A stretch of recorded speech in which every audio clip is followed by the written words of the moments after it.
Okay.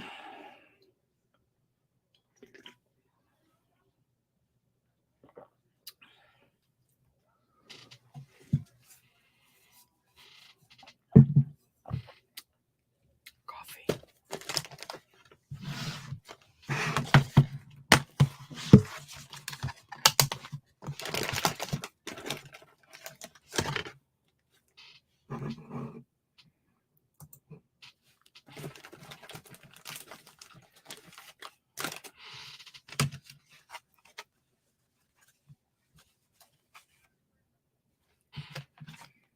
That's no good.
Okay, well, good morning to whoever's watching.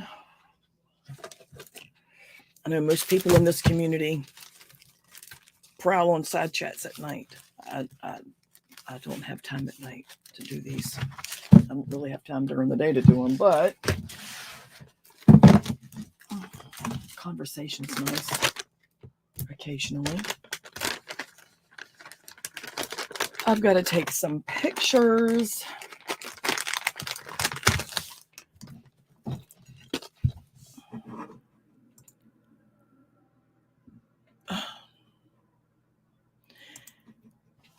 Of stuff I need to sell. I got these. I wish they'd have had a case of these. I'd have bought every one of them. These are about the Holocaust. There's 2 of them. And they're both brand new and sealed. So that was a good pickup for $1. And they're also not really common.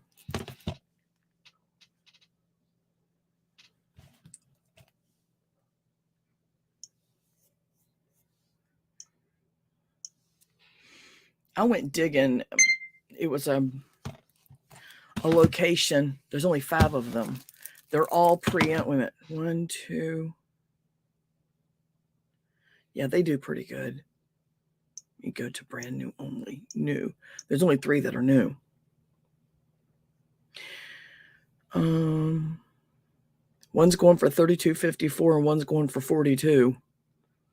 And someone's basically given one away for $6.62. No, I'll take a hard pass on.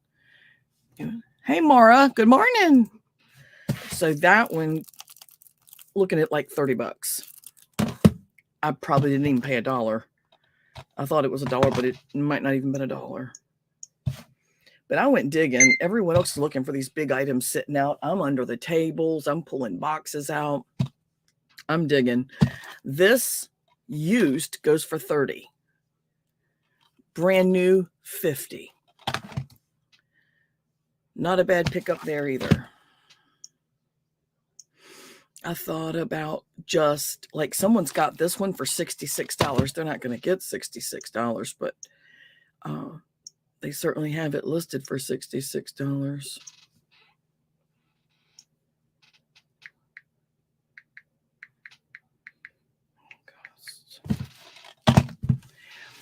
And I am I wouldn't say fresh out of the bed, but I woke up about 7:15 and I texted Mag and said, could you please tell Aaron to stop screaming out like that. He was doing something here this morning and kept going, no, stop. I was like, oh. So she said that, and then I asked her to start a pot of coffee. And when she got back from the bus stop, me and her could go on the porch and drink our nice warm coffee, hot coffee. And she said she didn't feel good, so she was sending the boys to the bus stop by themselves today.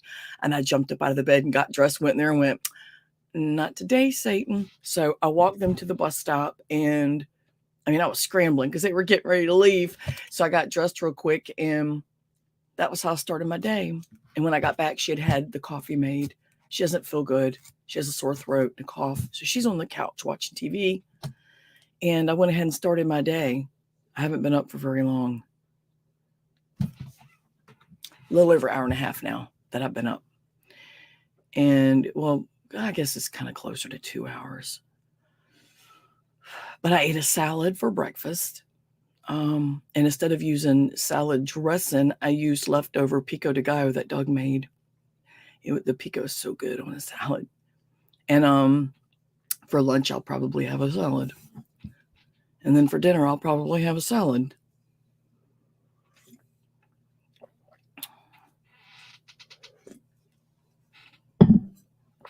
But it's working because this time Doug's on board too. Doug's down like 13 pounds or some shit. He's gave up all alcohol because the sugar is just so bad. It's just so bad for your weight and everything else. So he does no alcohol for over a month and no sodas. No sodas at all. He does water. He does tea. No soda, no alcohol. I wouldn't say this is an alcohol-free home because I do still get those little minis and I keep them in the freezer in case I decide to make one mixed drink, which is it used to be maybe 3 or 4 times a month. Now, maybe once a month, maybe twice. But I just have them on hand, So now everyone's on board. So it's been easier to stick to, I wouldn't say a diet, but better choices for eating.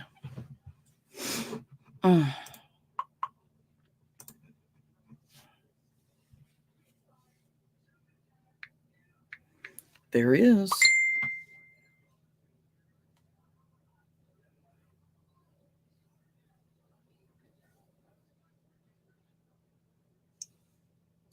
Why?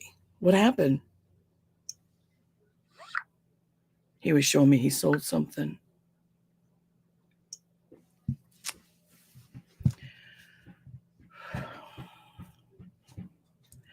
M-A-J.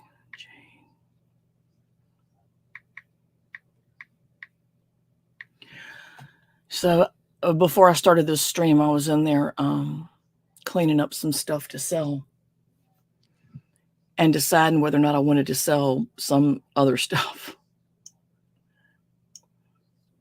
Because there's some things we get that me and Doug both really like, like this, because we both love Mexican pottery so much. This egg crate. How beautiful is that thing right there? Hand painted. Mexico. Tell me that ain't pretty. He said, well, fuck it, keep it. I was like, I know they don't really sell for much, maybe $25, but I only paid $2 for it. I think it was $2. It was $1.99. Might have been $2.99. I don't really remember.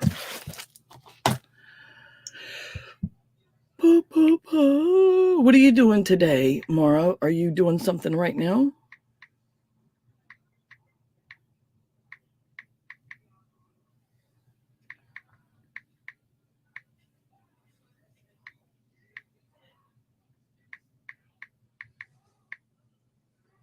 God, these names are so confusing.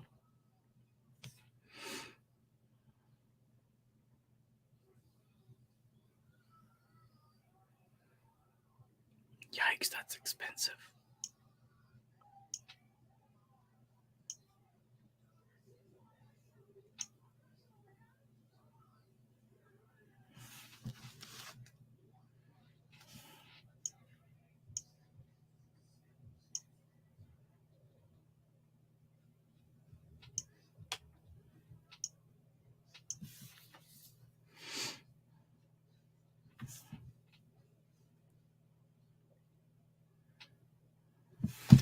There's one new one. That's it. Just one. And it's going for they want $32.54. They probably won't get it.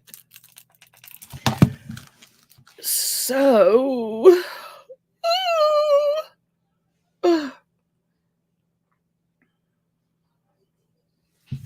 now I'm relaxing before I run out again. Today's dialysis. Oh, okay. Madison had a doctor's appointment this morning and forgot. And I woke up today and I went, didn't you have a doctor's appointment today? She went, I did. I was like, you need to call your doctor's office. Hey, you need to call your doctor's office. Did you forget to call? Let them know. Reschedule, whatever.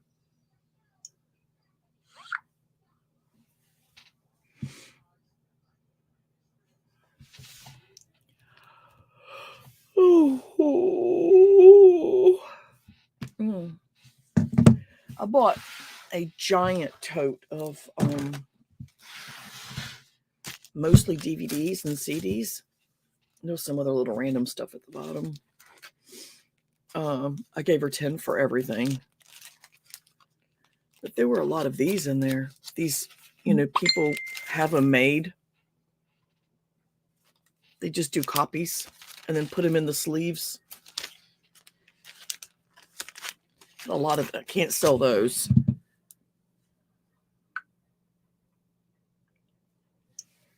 Okay, what'd they say? And what did you tell them? Yep, she called. Shit. I got bad grandpa. You know what? There's no end to what I have here. Honestly, truly. I've got so many. Look at this one. It's an old Ernest Goes to Camp. What? I've even been going through our personal stash of DVDs, which we accumulated quite a few anyway. And then once we moved into the RV, we accumulated a lot more.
I was going to wear makeup today, and then I decided that I didn't need makeup because I don't hate myself.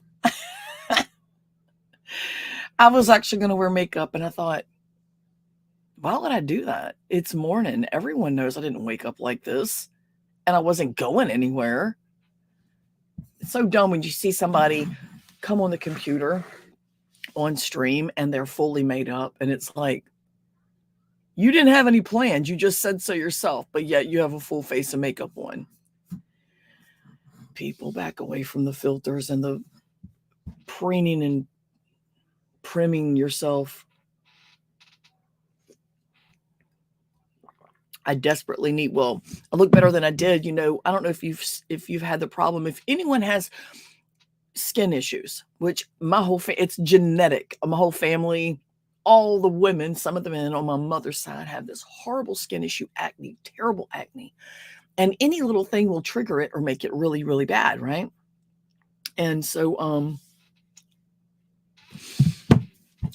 with the pandemic, wearing a mask, of course, there was like the masks were getting hard to come by. And then there was a shortage for a while, depending on where you lived.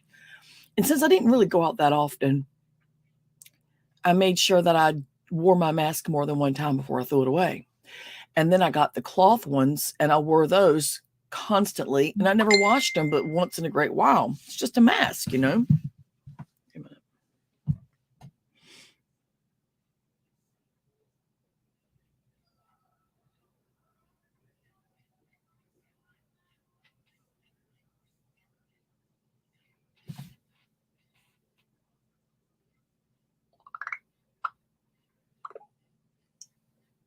Yeah, that's that's very possible. What was I saying? Oh yeah. So I don't know if it's a thing. I don't know if other people are going through it, but I noticed that my skin was breaking out a lot. Well, then there was, like really bad, and it was all in this general area. Horrible. And I don't mean horrible like it was an obvious visual, but it was painful. It hurt really bad. And then there was maybe, all right, we had gotten a box of the throwaway kind. Okay. I got a whole box of them. They were kind of expensive when I got them, but they hadn't had any. So I grabbed them.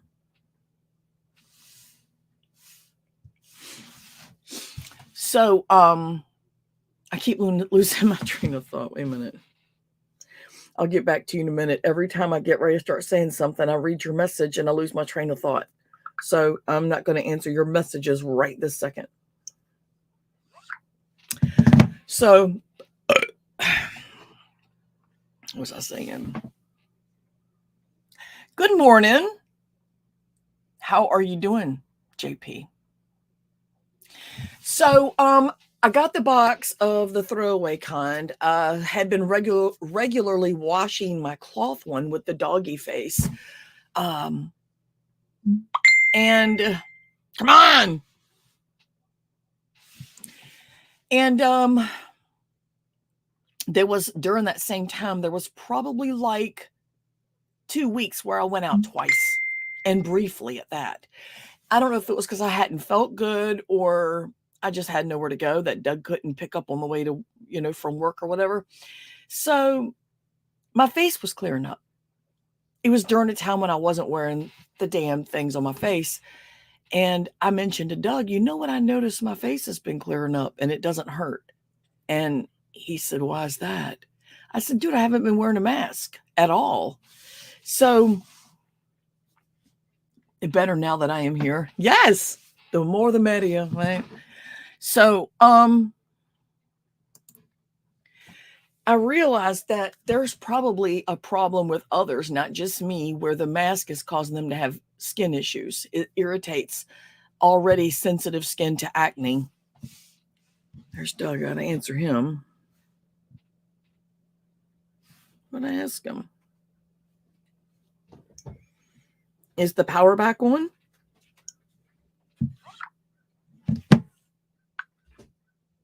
So anyway, I call it maskne because it's mask acne. And I went through the last 2 weeks wearing masks a lot. I was just on this bender where I wore them anytime I got out of the car. And when I went to the drive-through window, I'd pop my mask on, get what I needed, and then take it off when I got done. So it had gotten bad again. But now it's starting to clear up again because I'm using a different mask every time. We had gone to the thrift store, as you know I do. That is my job. That's where I make bukus of cash, more than most people can make it a 40-hour-a-week job. But it's been pretty dry for the last few weeks. With the cold weather, it's been really dry. But anyway, we had gone to the thrift stores, me, Doug, Maggie, and the boys, and they had a bin. And Aaron, he's got an eye for reselling. Jack does okay, but Aaron's good. But Aaron's curious, and he'll ask me about things because he won't know. And I'll tell him, yeah, it's not worth anything. Or I'll be like, hell yeah, that's good. Good find, He comes up to me and he says, Nina, they have, and he had hands, his hands were full of them. He says, Nina, they have a big, huge bin full of masks. And I looked at them, and it was little packets with 5 in each one, and they were the KN95s. 99 cents for 5. Yeah, we dropped $20 on them fuckers. They had, and still left a ton. That was crazy. 99 cents for 5 of those. Okay. So yeah, we dropped about $20. I think it was like $18 or $20 on them. Do the math. $5 per. So I have an endless supply of them. I don't wear them any more than 3 days. They go right in the trash as soon as the 3rd day is up. Now, if I get in my car and I run to the corner store to get my lottery tickets, pick up my daughter something to drink, I'll pop it on, I'll go in there, do my business, come out, take it off. I get an extended wear out of it because I only kept it on just to walk into the store to grab something. But if I'm shopping or I'm out thrifting and I've got it on for an extended period of time, it goes in the trash. So there's that. The whole maskne thing. I'm sure other people have, I have to look it up because I'm sure other people have suffered from it too.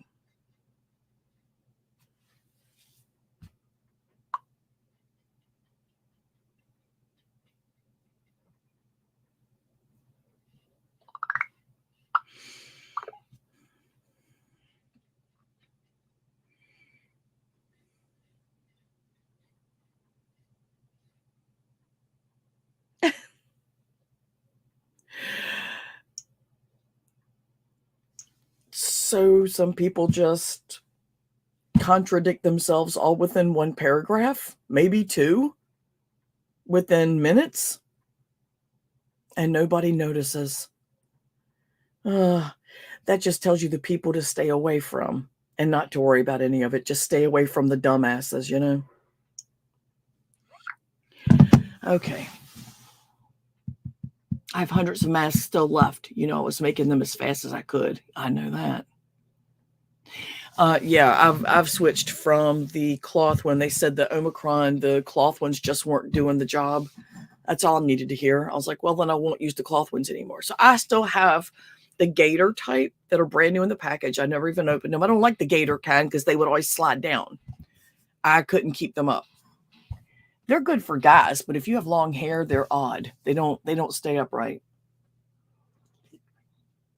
I have a handful of the cloth kind, like with my puppy dog one. For nothing, because I won't use them again. I stayed up last night making the peace sunflowers. Those are so cool. I really like those. And those are good for the Ukraine right now. You should mass produce them and send them over there for all the military to put on their uniforms. That would be awesome. A peace symbol on a war guy. Yeah. Contradictory much?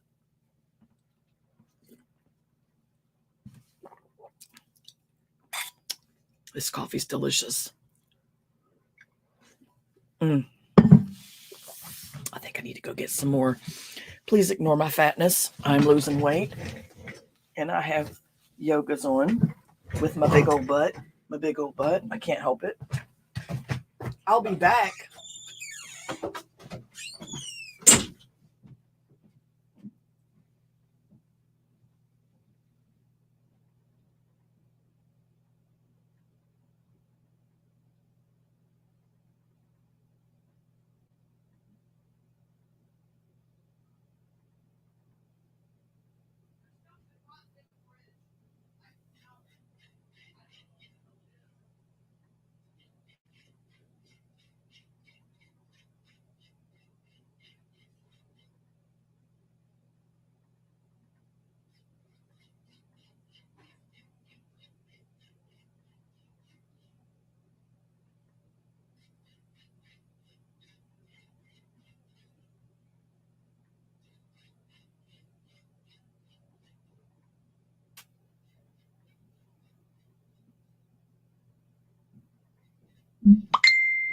Maggie,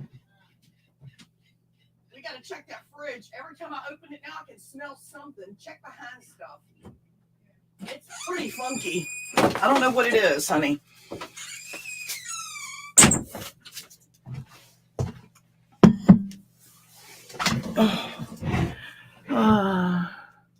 I'm not fat or skinny. I'm normal.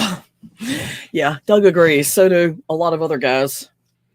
I still want to lose some weight, only because it's really a burden on my knees.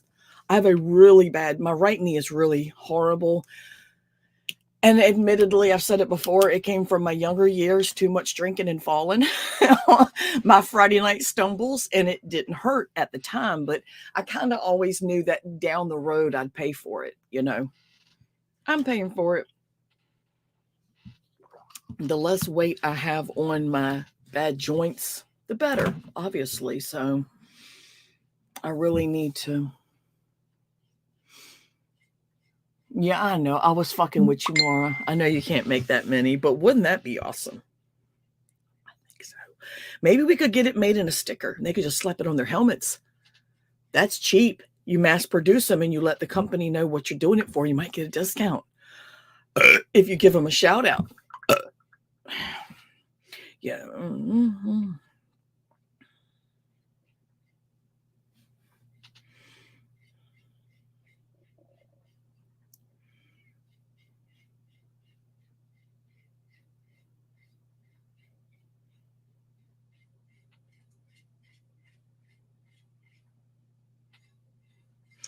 I almost agree with everything you said.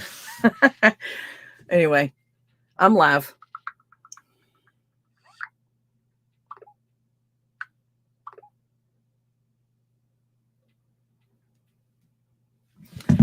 Uh-huh.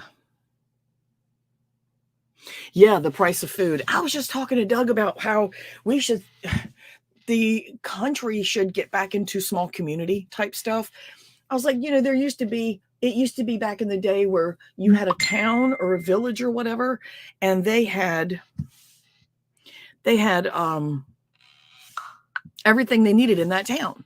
You had someone who had the cows for the meat and the milk, and for whatever else the livers and stuff like that, calf liver, cow liver. And then you had the person that had the chickens and the hens for the meat and the eggs.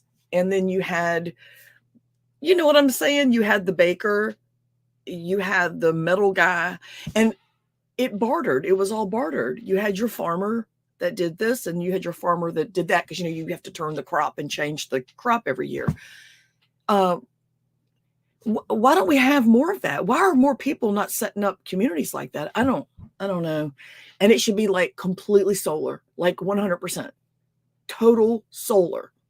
And the majority of the stuff that people use should be non-electronic, like manual can openers, things that you can just do by hand. You should. I would so be down to living like that. I mean, like I already do. I don't use electricity unless I absolutely have to. And as far as the internet, I'd have to adjust, but I've got so many books I've been stacking up to read it. I just have it. They're just stacking up and stacking up and stacking up. And I would legit, and I told Doug, and I said, could you imagine the reading I would get done? He said, oh yeah. He remembers the days before I got into the internet and I just read. Just I'd finish a book in 2 days. You know, I just because I had little kids, I really couldn't read too fast, but I would read at nighttime and when they took a nap. That's not a commune. That's a community. It's just that communes are the ones who kept it going. You know, they saw the good in that, and it is good. There's no corporations. There's no, you know, barely making ends meet. It's bartering. Of course, you'd need cash. So I think that the community should have one manufacturing company of some kind, whether they manufacture computers or like the Amish, they make furniture.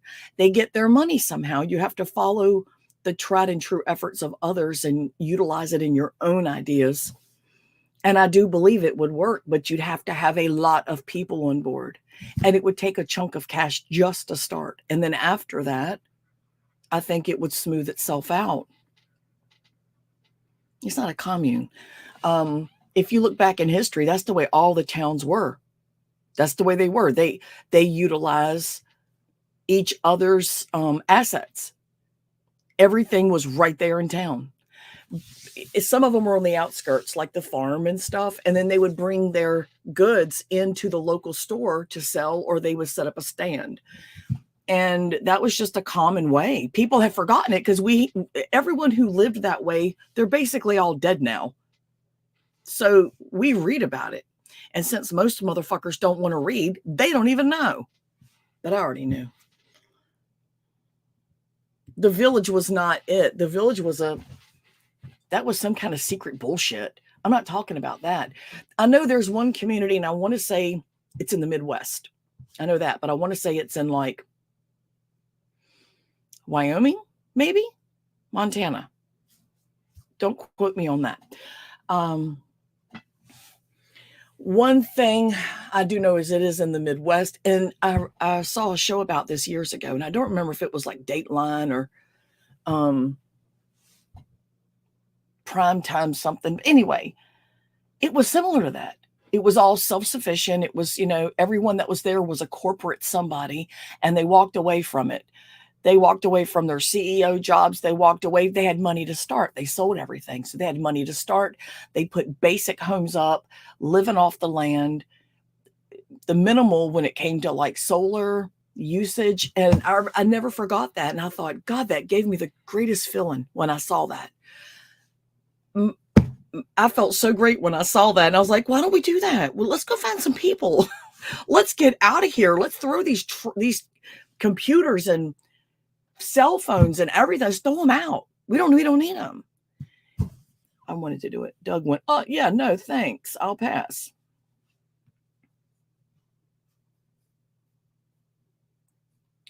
Yeah. Zorville, Ohio. Yes, it's a bartering town. That's what we've been talking about, the bartering. It's very important. And the thing with bartering is it does, if you think about it, it's not just beneficial for the economy or the environment.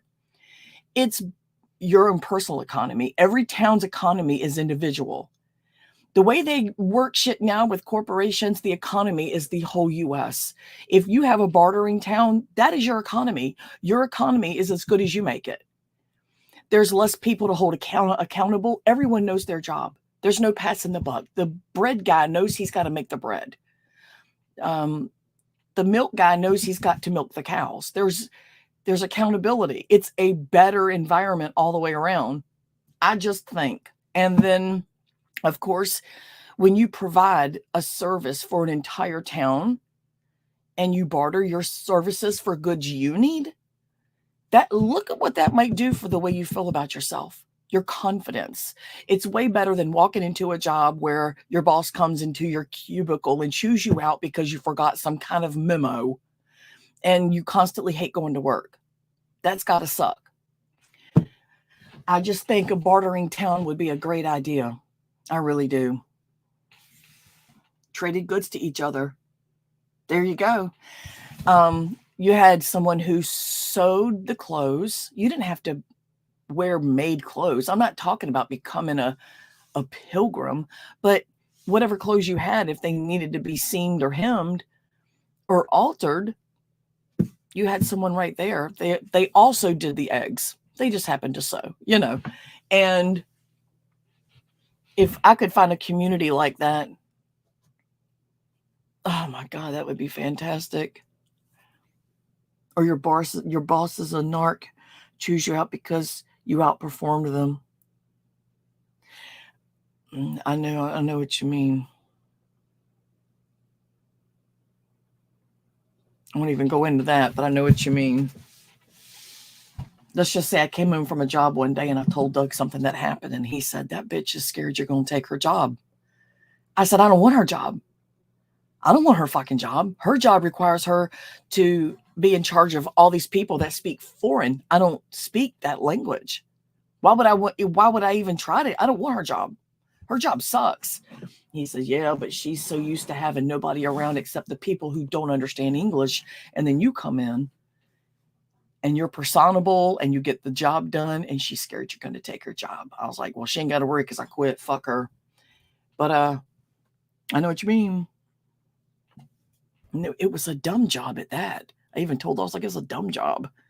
Why would I want that job? It's a stupid job. And it's a dead end job. And I did a really good job. I did it faster than anybody, and they'd all been there for a long time. You ever walked into something and with absolutely no input, you do it and everyone is shocked? Let me give you an example. A lot of times people, the only boundary is it's in their mind.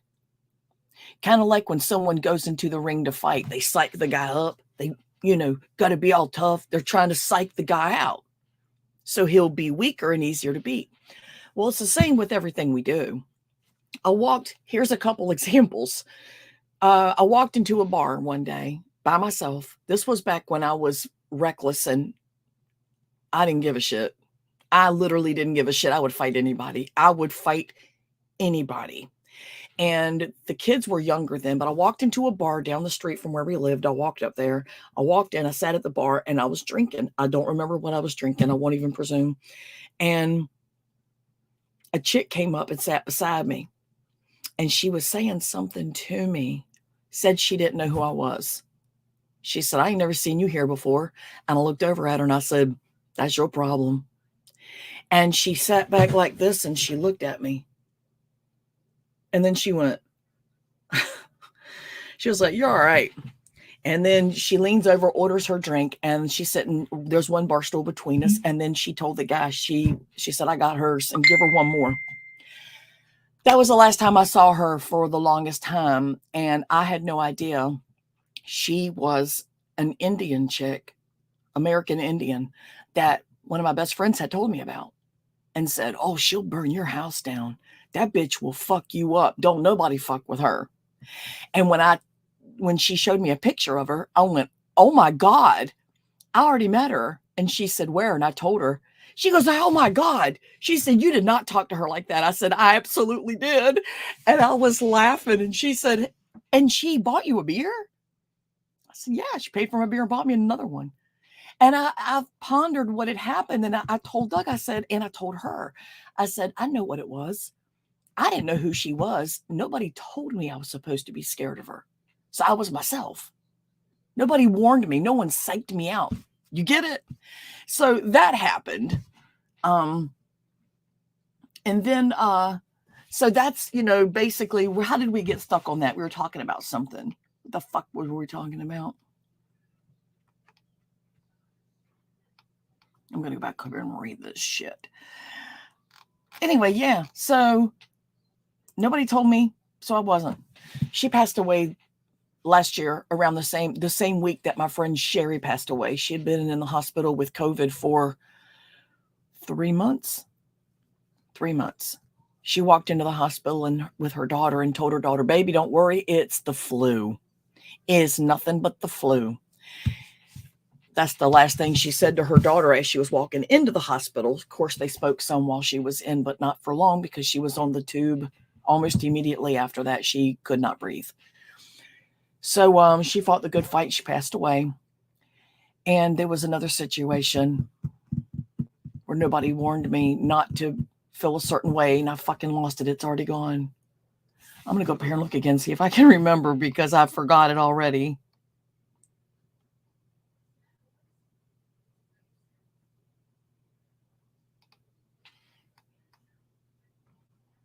I can't remember.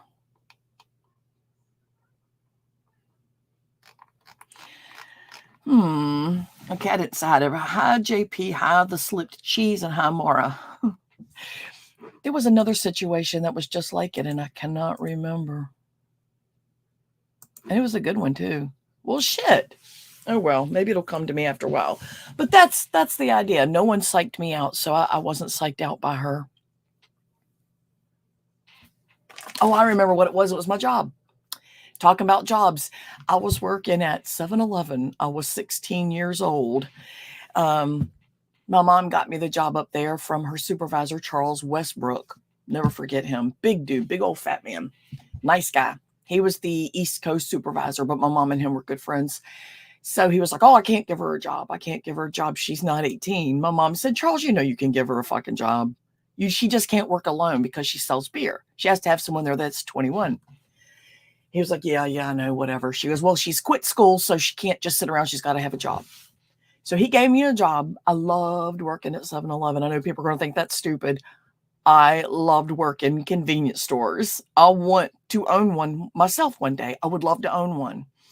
I just like the camaraderie. I like the in and out of the people. There's different people all day. Some rushing in and out to go to work, make an appointment, get their kids. Some that are retired and come up there and stand around the coffee pot stand and chat for 2 hours. I like that a lot. And I was working there and they put me on midnights, and midnight was when the truck came in. She had to unload the truck. All she told me, and I didn't know, her name was Sharon Serene. That was my boss. But she told me, all right, kiddo, you got this. The truck will be coming in anytime, and you just need to put up all the stock. I was like, how do I do it? She goes, just open the flip top and you'll see what's in there. You know where everything goes. I said, okay, so there's no special. She said, no, just make sure whatever's left you put out of the walkway. Okay. So, but she said, just leave it out, just move it out of the walkway. So I did. I put up all the stock and I put it all up. There must have been 30 totes. I put all of it up. We got cups and lids. I had to put all those away. We got regular food. We got tons of stuff. Anything like beer or soda, the vendors brought that, so I didn't have to do that. But it was shelf items and store stock. She came in the next morning and she said she panicked. I didn't understand what I was seeing. She went into full panic mode and said, why did no one call me? And me and the other girl went, I'll call you for what? She said, the truck didn't come in. Why did no one call me? I went, the truck did come in. Because I got confused then. I was like, the truck didn't come in. I'm sitting there going, I'm pretty fucking sure I put 1,000 things up last night.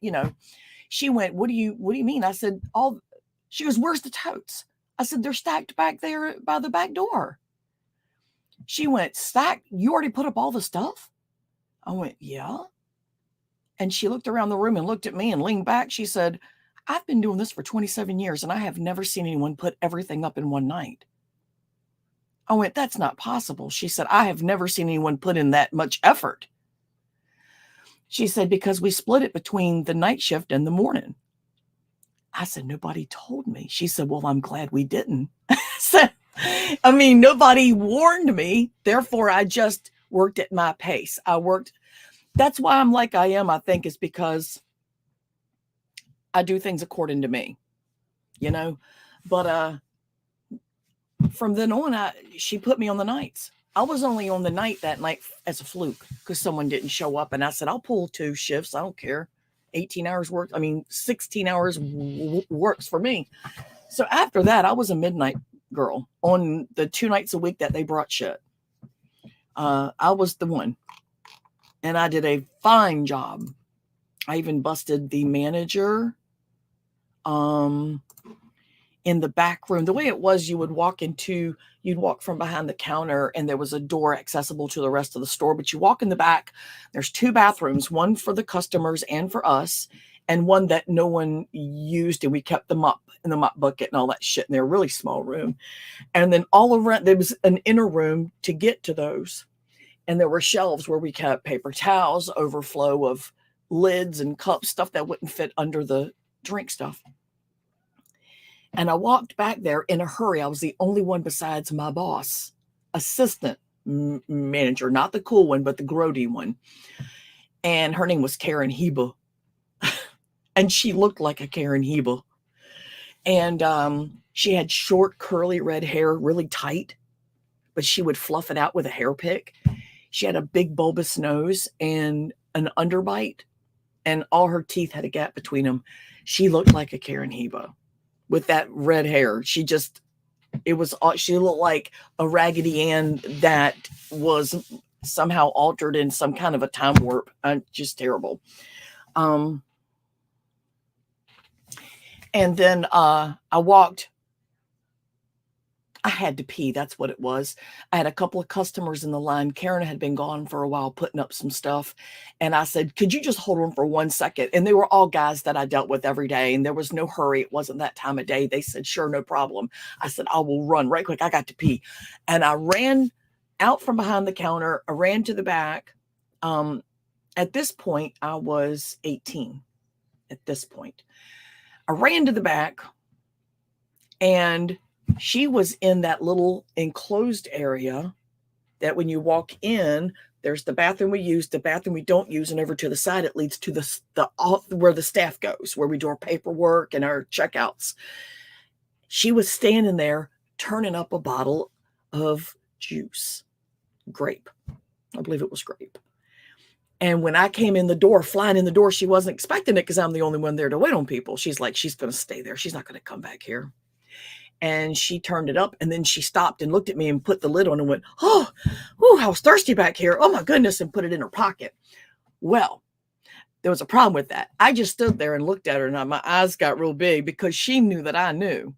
We had been finding empty drink bottles in that room for a month, and we couldn't figure out who was doing it. And we thought for a while, maybe it's a customer coming in here to use the bathroom. He drinks it and he hides it or something and comes back through. And so we quit letting customers use it. It was still happening. So, now we knew who was doing it. I don't know what happened. I know she wasn't at that store for too terribly long after that, but I don't know if she got fired or what. But I told my boss, I was like that. I walked in and caught Karen drinking a juice, and she went, no, tell me no. I was like, say something to her about it. I mean, I'm the only one that saw her. She's going to know I'm the one who said something, but wrong is wrong. How many have we found? And who knows how long the shit's been going on. It wasn't just juice. It was sodas. It was never alcohol. So that's a good thing. But at 18, I was walking the line. My drawer was always to the penny. I was over a couple of times by like maybe 80 cents, something like that. But my drawer was never under. My safe drops were always on point. Everything checked out. My gas was on the penny, everything. Because I liked my job a lot. And I took it very seriously. I remember one time the news people came up there. There had been a lot of armed robberies in the area, in the stores. And the news people came up there. I think it was Channel 3 or maybe it was Channel 10. It was the one that was on Water Street, downtown Portsmouth. I think that was Channel 3. And they came in and said, how did I feel about the robberies going on? Would I like to talk about it with them? And I was like, sure, that's fine. And when I said, I got to let my boss know. So Karen was the one I was with. And I told her, I was like, they want to talk to me about how I feel about the robberies. And she was like, you? And I said, they just came in and asked me. She's the assistant. So she's like, it should be me. So she walks up to him and goes, hi, yes, I'm the assistant manager of the store. My name is Karen Heba, blah, blah, blah, blah. I didn't think anything of it. But then I heard her say something and I couldn't make it out. But the lady leans over and goes, no, thank you. I think we're just going to talk to her. I was like, don't nobody want to look at you on the camera? Don't nobody want to look at you? No, but she was not happy. She looked at me, cut her eyes so hard. She was so mad at me. And I was like, yeah, it's my fault, bitch. But anyway, yeah. And then I tried to stay up that whole night and watch it on the news. And I was just like sitting there going, I'm gonna do this. I had just pulled 2 in a row. So I was just trying to stay awake just to see myself on the news. I was gonna be on the news. I fell asleep. I missed it. Pissed me off so bad.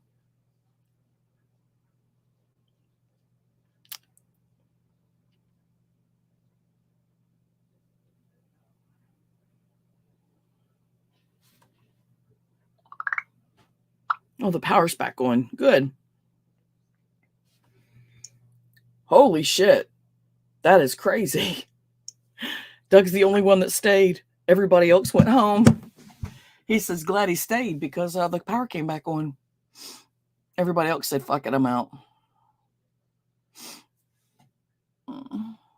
And right, her name being Karen, isn't that too much? I don't know what happened to that chick. But I don't remember everybody that had any type of like impact on changing the way I see things or gave me an insight into the human psyche. I remember those people, like specifically by name and the details of them, because that shit matters, you know? That shit matters. You just can't. I mean, if you can't remember the person, then how do you remember what you learned from them? You know? I don't know.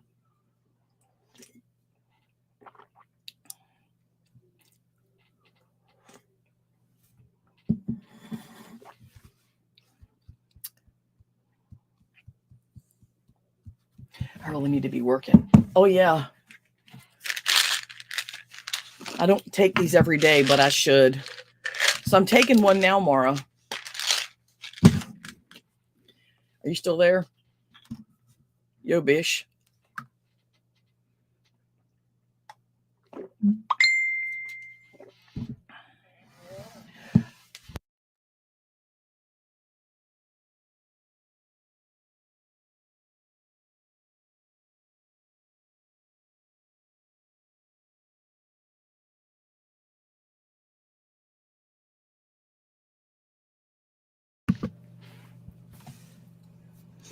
Have you seen that video of that Karen getting on a chick for not wearing a mask, even though she was, and the face was printed on the mask? That happens a lot. Those people that wear those, it really looks like they're not wearing one, but I hadn't seen that one, no. Yeah, so much so that after everybody left, it was dark in here, you know, and I was sitting over, the elevator's on us at emergency lights. And I was sitting over Welcome there back. The procedure book on welding stuff that we do. And all of a sudden, I see Jimmy and say, "Oh, God, there he is." And I said, "Huh?" And so me and Rick were sitting over there and looked outside, and everybody was gone. And your car was still down there. We thought you fell down and got knocked out or something. We figured you'd be the first one to go. You know, that's fucked up, Doug. But you know, you did that yourself. That's your fault. You got nobody but yourself to blame.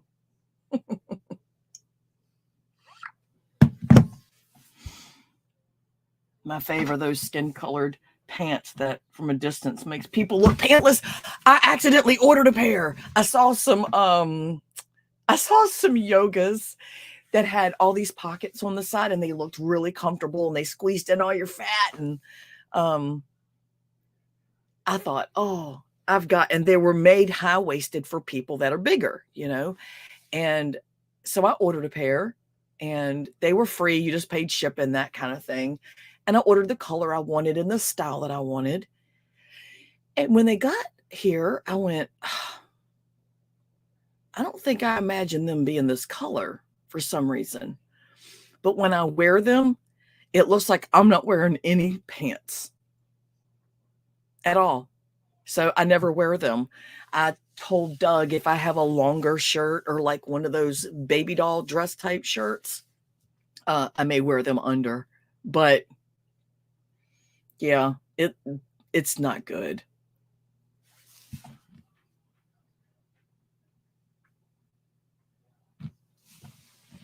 when I wore them out of the room, my daughter came around the corner and went, "Jesus Christ, Mom, I thought you didn't have on any pants." I said, "What? Why?" And I looked down and went, oh, yeah, it's not good. It legit looks like I'm not wearing any. Come on, people, buy my shit. Oh. Hi, Harold. How are you doing this morning? Guess who I ran into? In the Walmart. We had walked in the Walmart and I was going to the bathroom.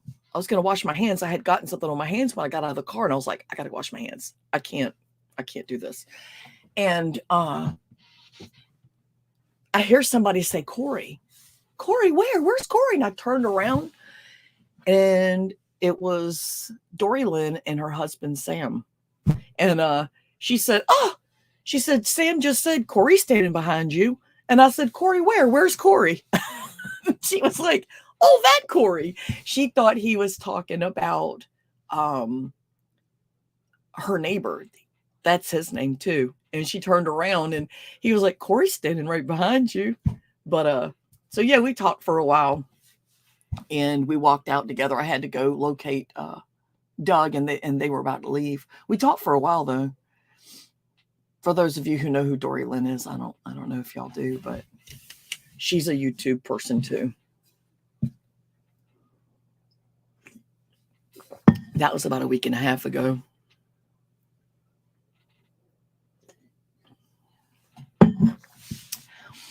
I run into fellow pickers all the time at the flea market and stuff. Still in the hospital? Jeez, since November. Holy crap, dude. I'm out of all the loops. I'm just out of all the loops. Oh. I didn't know what was going on with anybody anymore.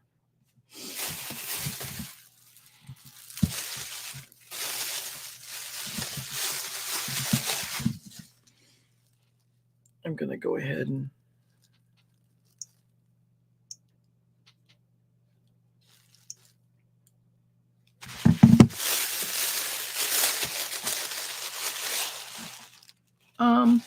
I don't know. I don't know where she's been.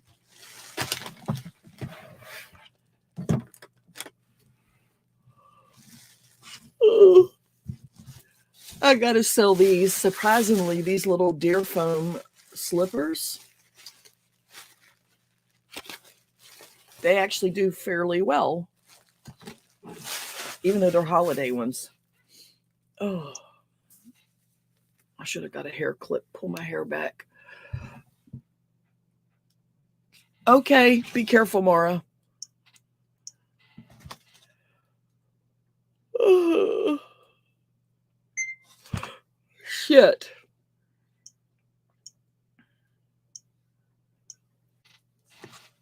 Son of a bitch. Dear friends. God. Which one is this one?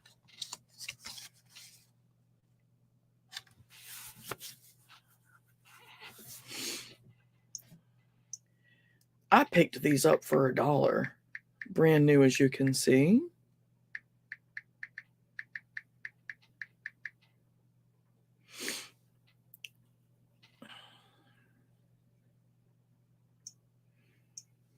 It's got a polar bear on it.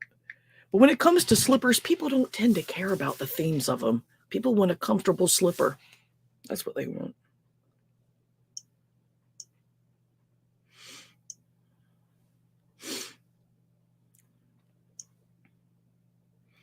I like, for real legit, need to get busy. Now, yesterday I listed 27 items. That was a pretty good one there. God. I found this. at the thrift store and I couldn't grab it fast enough. I was like, fuck yeah. This is an old 60s or 70s, probably the 70s is where I'm leaning with this. 70s to maybe the early 80s vintage blue wicker basket. I paid $2. I paid $2. I paid $2. And I will sell it for substantially more than $2. Let me try to find a comp. I have an eye for certain shit.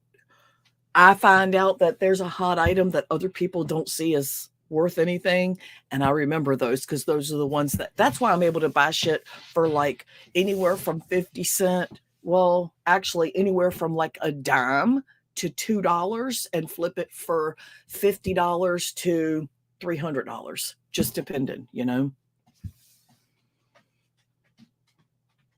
No, it's got to be vintage. The vintage ones are what people want.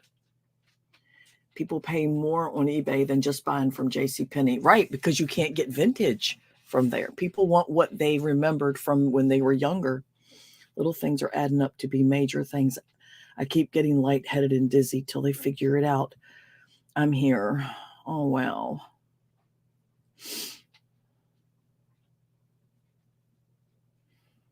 That's true, JP. There's one chick I found just by chance on eBay, and she sells Dollar General items. And when and you look at where she lives, it's like Montana or it's some where there's really not a lot of towns and shit. But she's buying stuff from a Dollar General and selling it for 3 times more on eBay. But see, after fees, after packing supplies, she's not really making much. So she'll literally put DG in the title. So you know that it came from Dollar General. And then in the description, she says so. Dollar General, blah, blah, blah, blah. People buy it. People fucking buy it. And I mean, good for her. Honestly, good for her, because she's turning an honest profit. People know it's from a specific store. They can compare the prices, and if they still want to buy it, then good for them. Yep.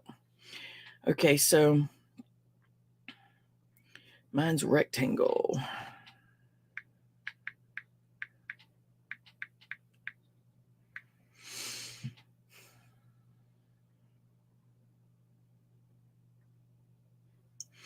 Those wicker hampers with the flip up lids, those are fucking hot. Those are fucking hot.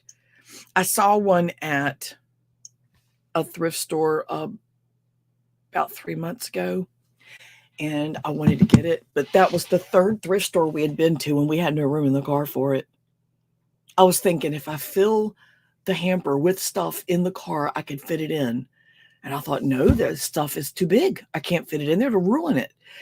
And I probably could have flipped that for probably $125, and I couldn't fit it in the car. And everything in the store was half off. Everything. It upset me so bad. I wanted it. Let me see if I can't narrow this shit down.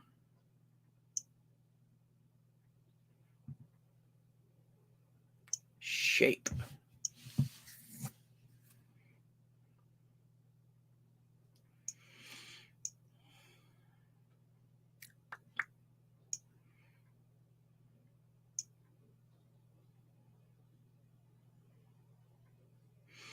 There's none recent. Now there was a recent one of these right after I bought it about a month ago that sold for $35, which is way better than $2, you know.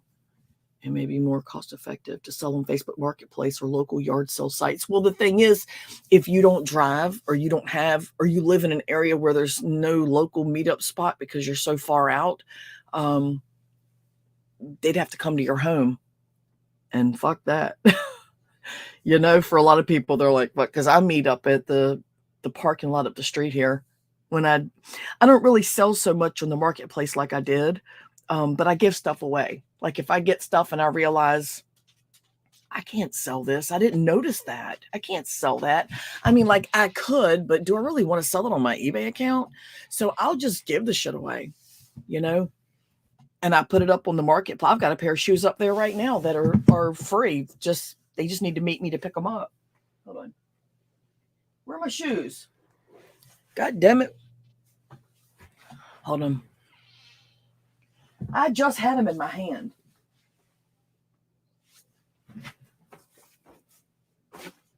I give so much shit away, it's ridiculous. I gotta find the other one. Here's one, but I haven't put these up yet. Jorndal. See, I was gonna sell these. These are this brand. I have no trouble getting rid of these. But then my cat, even if the inside's fucked up, but then my cat decided to use it to knit. See right there? So I'm gonna give those away. They got life in them, but nobody's gonna pay for those. Not after the cat tore them up, you know, tore up the inside. But I have a pair. Where the fuck did I put those shoes? Oh my God! Now I gotta find them. Hold on. Move, Mama.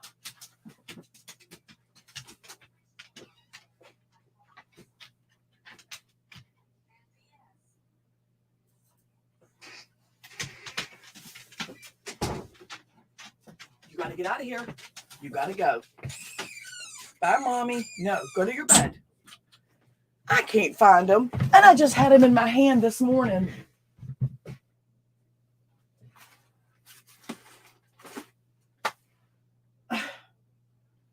This is so dumb. I just freaking had them in my hand. But anyway, I have a pair of shoes listed for sale. I mean, for free. I even say on there, I can't sell them, but they still have a lot of life left in them, and I don't want to get rid of them. Maybe I can find it like this. I'll just show you the picture. How about that?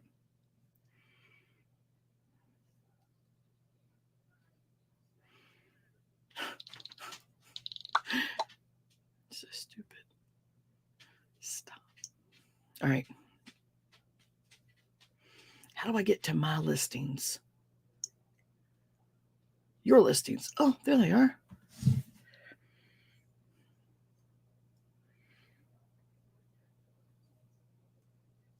One person contacted me and said, are they still available? I mean, they're not the most popular shoe in the world, but they're mules. I love mules, by the way. The clogs, you just slip your fucking foot in. Hi, Byron and Miss Passion. I donated a lot. Then I sold smaller, pricier items on eBay. I don't use PayPal. I do the eBay handling all my finances. I don't do the PayPal thing. I used to, but then they ripped me bad. Someone got into my shit and used it to buy PlayStation stuff. I'm sorry, I'm 51 years old. I ain't buying PlayStation shit. And I told them this was not my purchase. I did not do this. And as long as I'd been with PayPal since 06, 07, I was like, bitch, you need to come off it. But they said, no, we've investigated and this was an approved purchase by you. Based on what? So anyway, I completely just no more PayPal for me. Yep, and I hope you don't think I care about that because I just thought it was funny. He said, I hope you don't think I care about that because I just thought it was funny. Free Clark's women's brown leather mules. See, there's the only problem with these is how do I get to the actual listing? Why won't it let me see the pictures?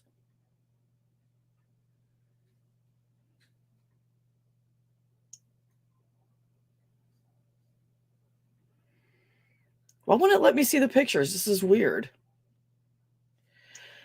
Motherfucker. These, I thought, because see, a leather shoe, a good one, a really good leather shoe, you put the leather polish on there, you clean them right up. I've never had to. I know you can. So, oh, that's right. I didn't take the picture with the phone. I put it directly on the ad. God damn it. Why won't it let me go to the listing?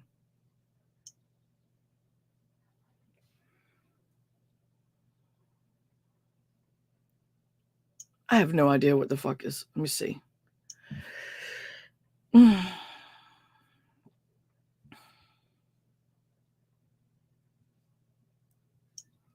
There are no comments. Somebody messaged me and wanted to. Would love to have it for my daughter, please. Okay.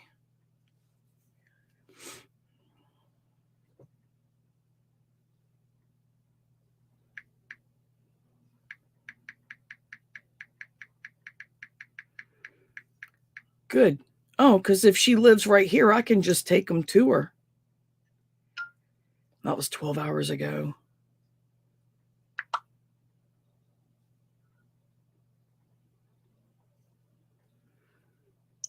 I'm sorry, y'all. I'm trying to.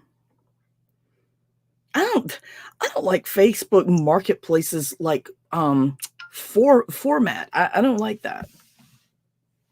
I don't like the format at all.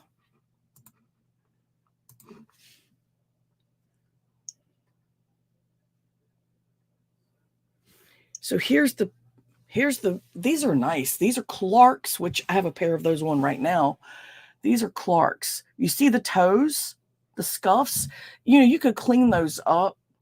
But see the blue paint? There's like these must have belonged to someone who did art. There's one little droplet of blue paint. Wait a minute. Right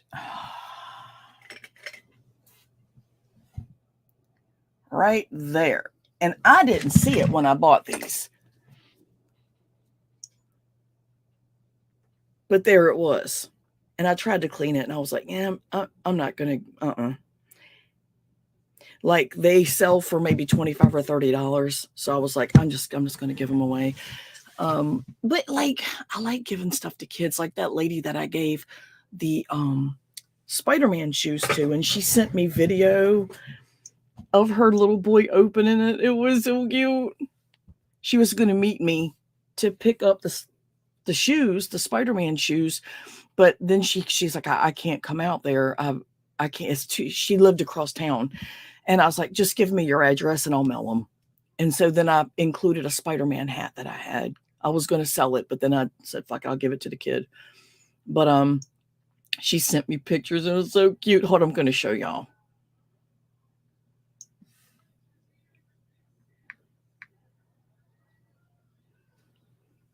What was that chick's name? There it is.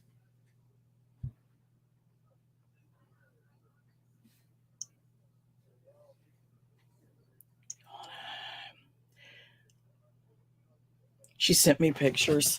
Look at them. And I showed these to Mag and she went, doesn't that make it all worthwhile? I went, it does. I freaking love that because she said he needed shoes really bad. And he was obsessed with Spider-Man. Look at him. With his new shoes and new hat. That's a gorgeous child.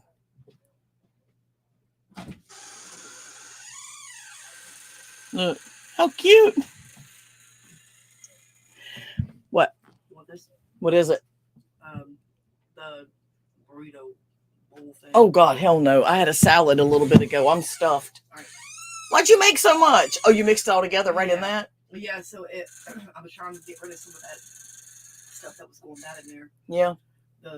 That pico. Yeah, the pico. I put that on my salad today. Remember? Yeah. Daddy made that perfect. He always does. Yeah, he makes good food. He makes good yum-yums. But, and a video of him opening it. Oh, she was like, he loves them so much. Thank you. And also for the hat. You're awesome. Look.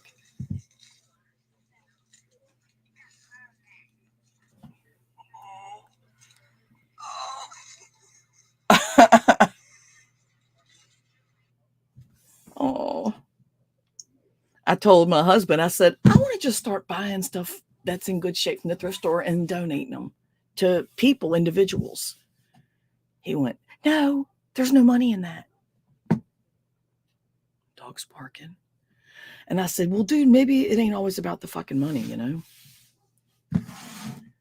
It felt way better seeing that little boy happy with those shoes and that hat than it feels when I get money. It feels good to get money, I ain't gonna lie.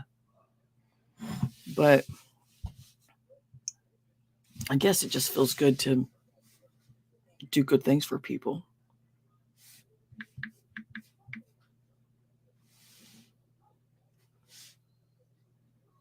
I don't know. That was months and months ago. I've got a Craftsman bar stool. You know, the big tall ones that say Craftsman on the seat? I got one of those at the flea market. I walked up to the booth the guy was at and I said, I didn't expect this, but I was like, how much do you want? And we had just gotten there. How much do you want for your stool? 20. I was like, of course, I just went, okay, I'll give you 20 for that. But inside I was going, what? So, and I have the wheel kit already here. I have the wheel kit in the bag that goes to pretty much anything, but I'm going to include it with the stool, I think. This thing is leather seat, leather back, says Craftsman across the seat. It's beautiful. And I've listed it for $95, not on eBay though, because it comes apart really easy. It disassembles really easy, but I can locally sell that. So it's on the marketplace. And if it doesn't start biting by Friday, I'm going to list it elsewhere as well. Because I only want $95 for the damn thing, and they sell for $125 used. And this one is used, but it looks like it's brand new. There's not a single snag in the seat, the back. It's perfect. Everything about it is just great.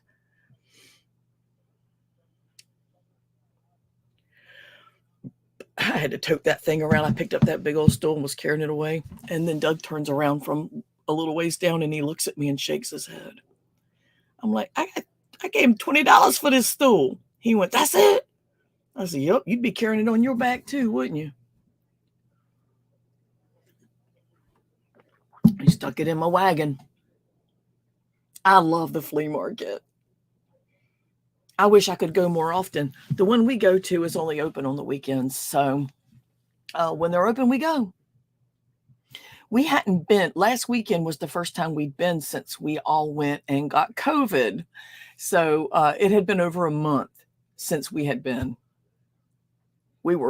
I have not been sourcing because, we had several weeks we were sick, so we couldn't go anywhere. So my sales are down because my sourcing's been down. Really nothing you can do about it. If you're sick, you can't be going out like that. So we're trying to do the bounce back. And I did pick up, where the fuck did I can't never find anything.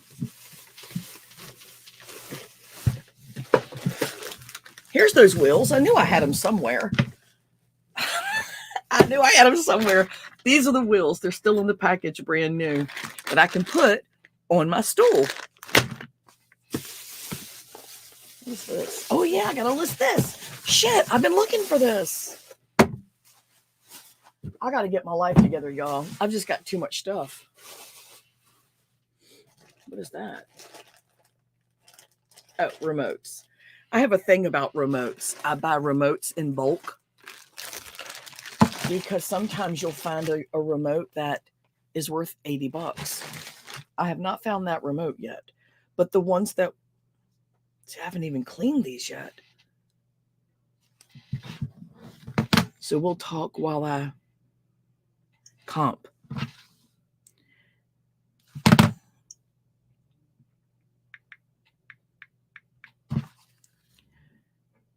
NH3.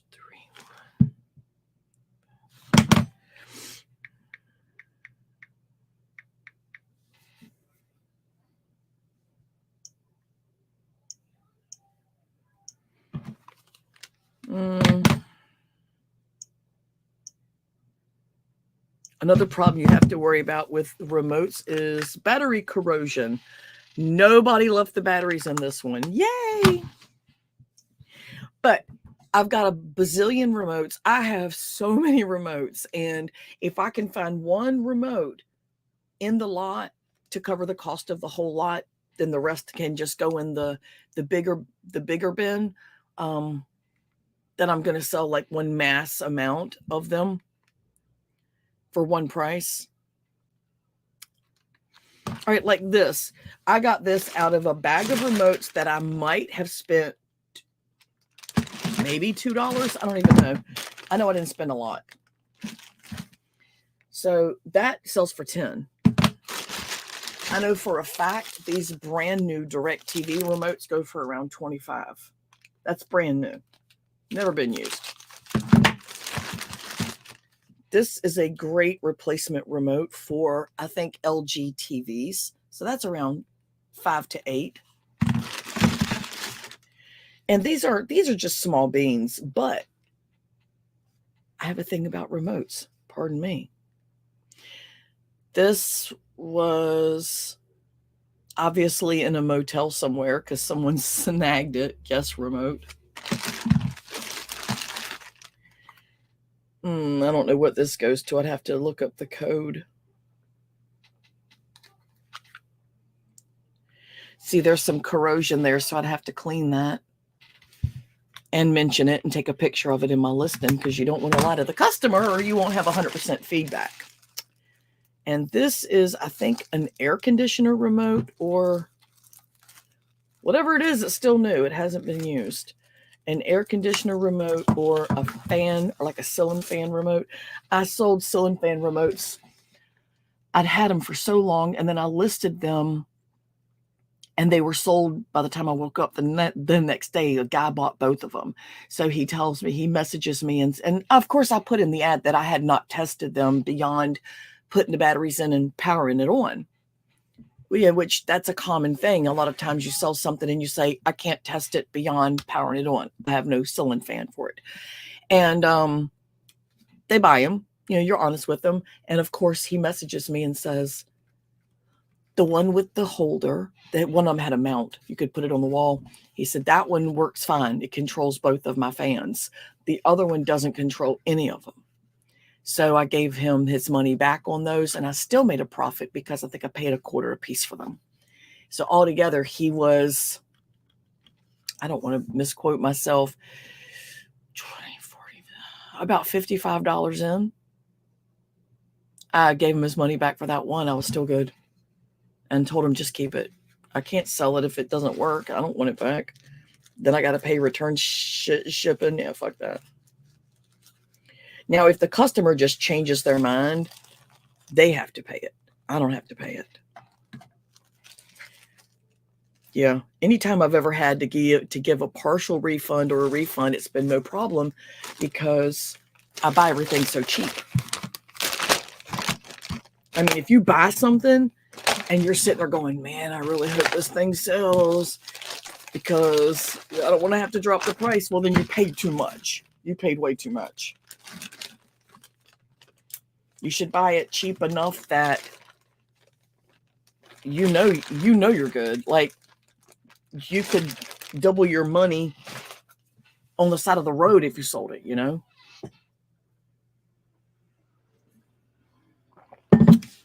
Just always make sure you send your product to the customer when you've been paid for that service. Just you don't want no missing shit. Oh, the weirdest thing happened, by the way.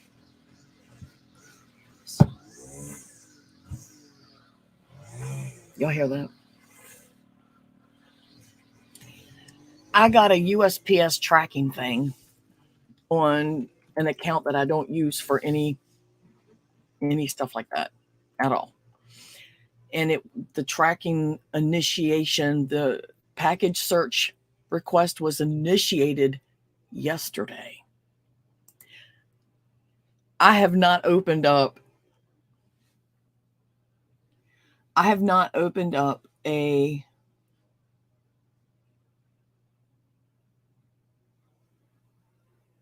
where the fuck is my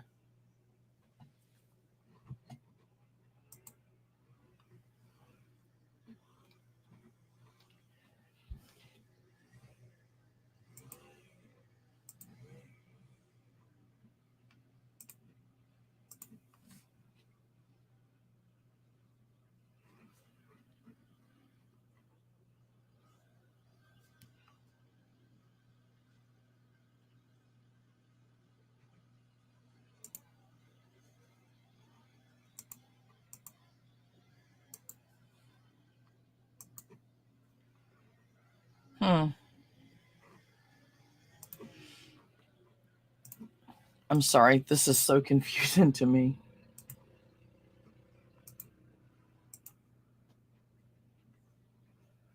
I don't know what's going on here.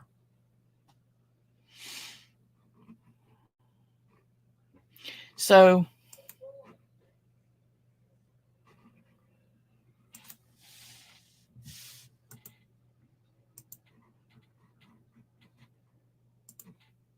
what is the problem here? I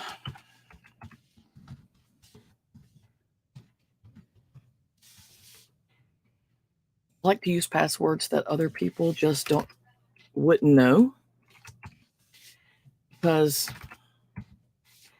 the spelling is peculiar. That was quick.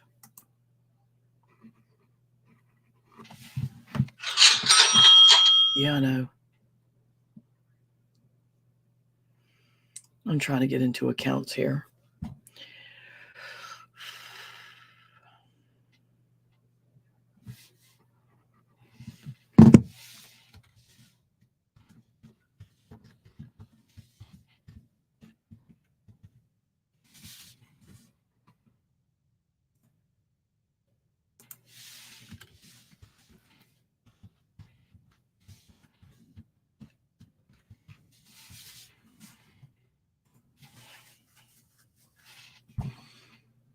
Oh my gosh. I just freaking.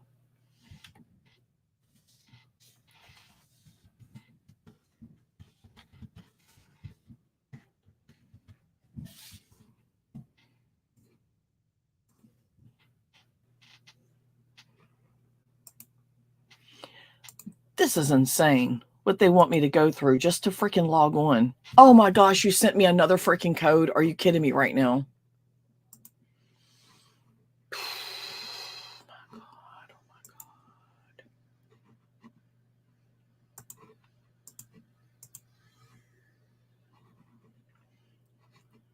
my God.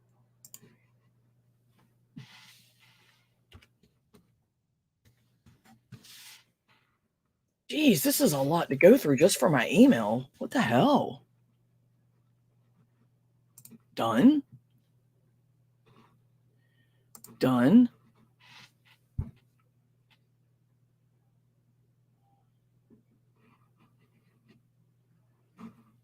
Okay, the post office.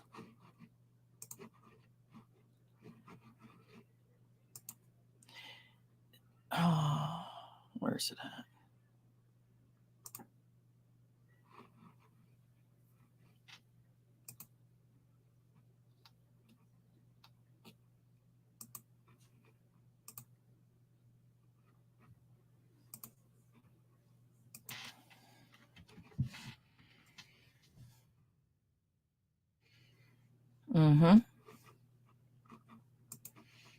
I'll get to it eventually. Okay. Have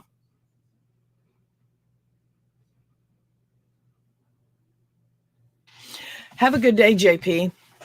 Oh, okay. I've got it all straight now. I can get into. I didn't have my email added on here, which is odd because that's one of my emails and it should have been here. But somebody has initiated a search request for a package with tracking number and everything. And I'm like, no, it's a search request update. And I was like, no, that's definitely not me, because I don't do any shipping via this email at all, ever. Never in my life have I, that I can recall. And I haven't done any package searches in 2 months, maybe. It doesn't make sense. Does not make sense. So I'm going to have to call the post office and be like, what is this about? This is my information. This is my search ID.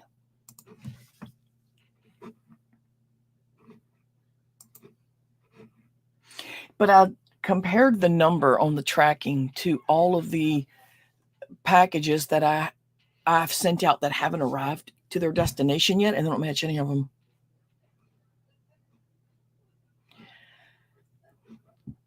Let's see.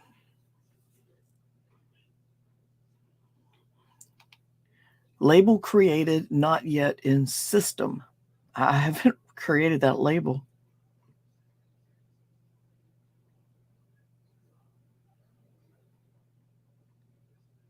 So I'm trying to figure who did that. Who's tracking a missing package? Because it's not me, but they're doing it under my account. It's very weird.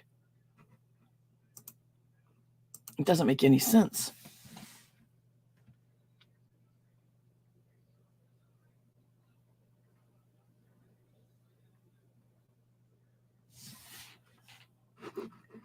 It does not make sense.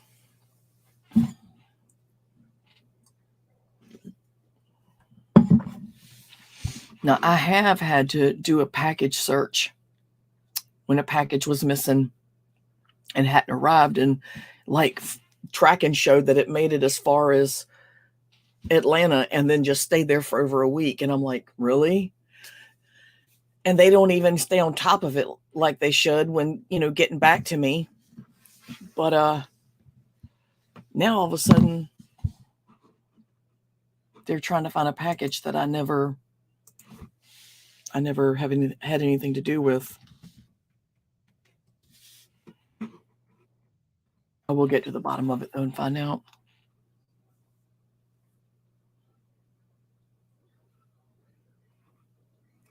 I got this really cool lamp, you guys. I got it for $3.99. I couldn't believe my luck. I was like, really? So I'm going to show you.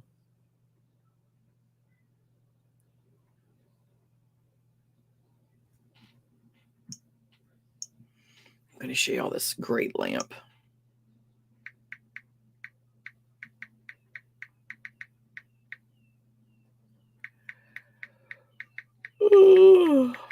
Most of them are used. Mine is not. Mine is new in the box.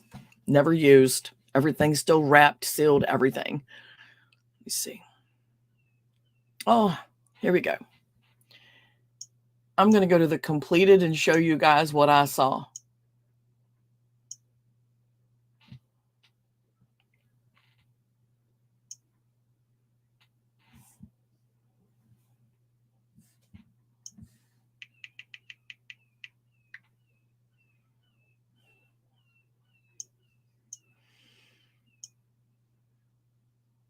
Come on, the fuck. Okay. There was another one, but it's gone now. Okay. All right, so there's the lamp. Oh, shit. You see it? Those are sold, $89.99 and $45. The $45 was brand new, and so was the $89.99. Now, just the fact that there's only two that have sold, and that's it. That shows you how rare that they are. Now, the only competition I had was one that was new other. In other words, they took it out and they used it, but then they put it right back, and it doesn't have the styrofoam. $195 or best offer. I was like, I cut the shit out of their throat. I cut the shit out of their throat with mine. See the $195? And there's mine at $75. I paid like $2.99 or $3.99 for that lamp. I'm not going to charge them $195 for a lamp. I don't want to try to make a mint. I just want my shit to move. That's like those Starbucks lights that I bought. The guy had 5 of them, and I bought every one of them for $5. What he had 4 of them, and I bought them all for $5 a piece, still in the box, brand new advertisement Starbucks lights. And when he said I got more in the truck, I was like, then bring them. I want every one of them. I don't care how many you have, bring them all. And people got on me in the reselling groups that I'm in and said, why would you just leave money on the table? And my response to him was, why the fuck do you care? What, am I hurting you because I sold my shit at a fair rate? Really? I paid $5. Yes, I'm selling them for $79 and they're selling just fine. Thank you. I've got one left and I gave one to Shane. So only sold 2 at $79 a piece. Of course, the first one sold within hours. And that paid for all of them because I paid $5 a piece. I wish I could run into that dude again. Maybe he's got some more of those advertisement signs, which would be fantastic. Where's my shit?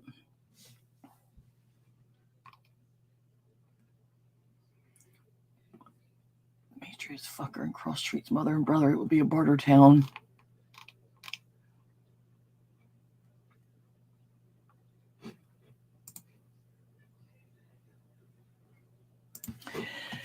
Let's see. But my pictures are bomb. My pictures are bomb. Oh, I gotta go over here where I can see what y'all see. My pictures are bomb. I sold a laptop. Okay, the laptop pictures were fantastic. And the guy wrote to me after he bought it. He was like, I'm so excited. What's the password so I can get in? I said, I didn't really set one up. I think it might be ABC123. I said, but here's what you do. You just stick the little pin that comes with your Samsung phone into the little nub on the side and hold it there until the screen starts to reset. You can factory reset the whole thing. Because I factory reset it and then I used it to make sure it functioned because I knew it was a display one. It was never used. Will set it up to use it. Then he shut it and put it away. He never used it again. And I paid $40 for it. You know, I didn't hardly pay anything. And then I'm going to show y'all that laptop. It was banging. It's beautiful. Oh, yeah, I got to take that pan. I packaged it up. Oh, yeah, I sold this, you guys. Check this out. Bomb.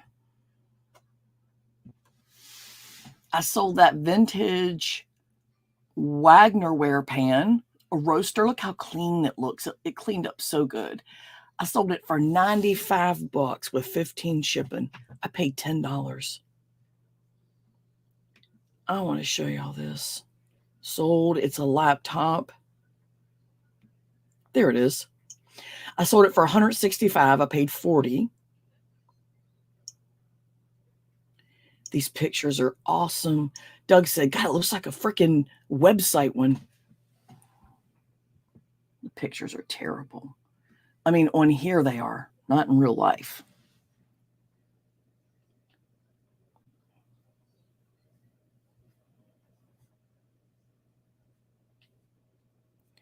You motherfucker.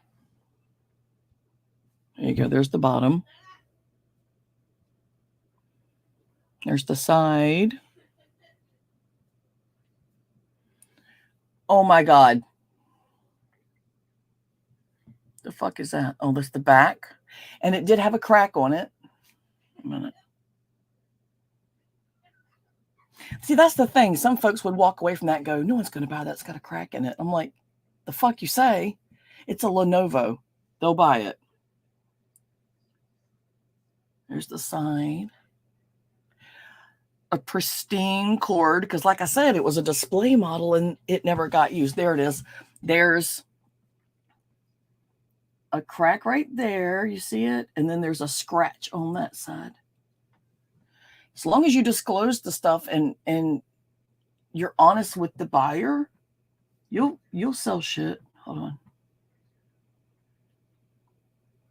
You can't bullshit. I've never bullshitted a buyer. And I included this. I picked this up for $2 from the thrift store months ago. And it is a package, a zipper pack with the number keyboard that you just attach to the USB port. Because, you know, a lot of these laptops don't have a keypad, like a numbers keypad.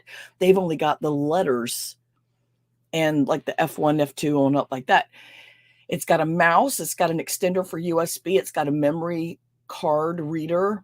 and it's got the keyboard. And I included that as well because that way he'd have everything he would need.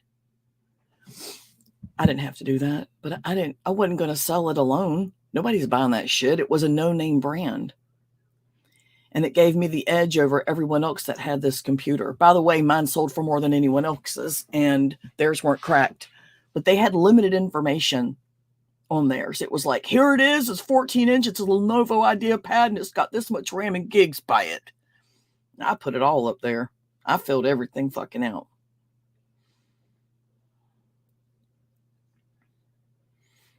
And I always encourage them to ask questions before they buy shit, you know?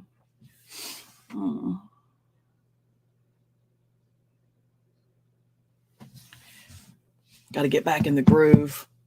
I'm really happy that I listed so much yesterday, but I need to list stuff that's worth more. All of it has to be listed, but I'm just saying. I've got 2 miniature, like, I don't know what you call them.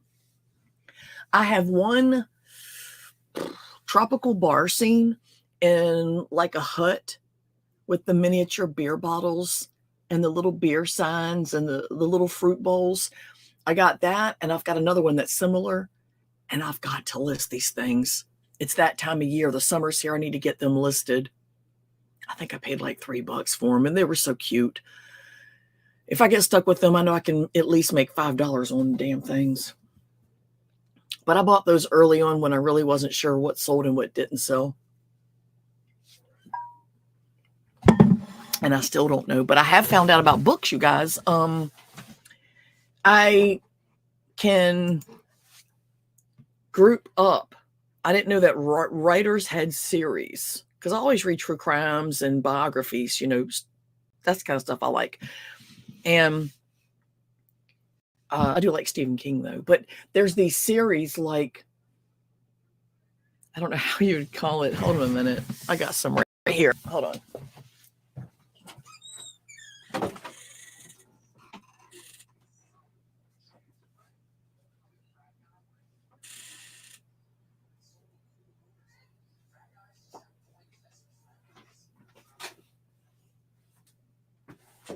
Okay, so like this chick. When I went to my regular thrift store, the chick I know down the street here, she has her own store. It's huge. And she had books. She had just gotten in a bunch of them. So her bookshelves were full. Where she does this thing where you fill a box for $5 with books. And I was like, yo, give me a box. And then that I told the other chick that. Well, then the lady that owns it, she's young, she's younger than me. She comes up and hands me a tote and goes, fill this box for $5. I was like, you already know it ain't a problem. I've made a fortune off the books there. This is a series by someone named Robin Carr. Now, I got to looking at the books to look for what I specifically knew had value, or I had a clue that they should at least be looked into.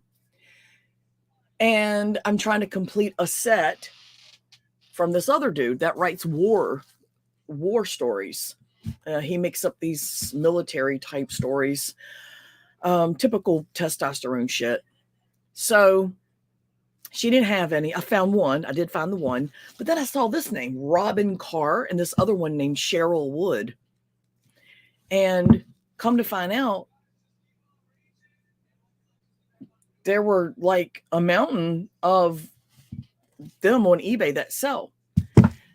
So I got a second box, and I got every single Cheryl Wood and Robin Carr she had, because I was Googling it, eBaying it, and looking, and I was like, holy shit, out of all these, I'm bound to have a set of something. A complete set of these. Oh God, what did I list these for? I can't remember. These are books 1, 2, and 3 in the Grace Valley trilogy. That's a full set right there. I think this is $30. I can't remember, but it's listed.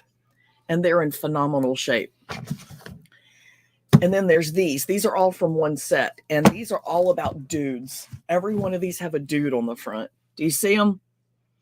The mystery, good-looking young man that sweeps through town, knocks all the women on their asses with his charm and good looks, and then has to leave and move on with his life, and everyone's heartbroken and never forgets him. So I don't do romance.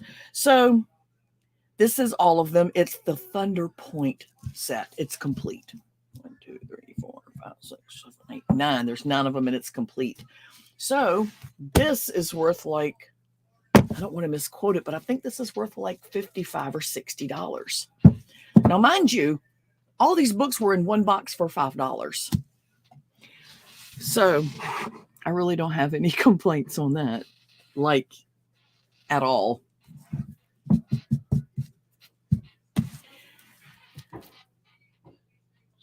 So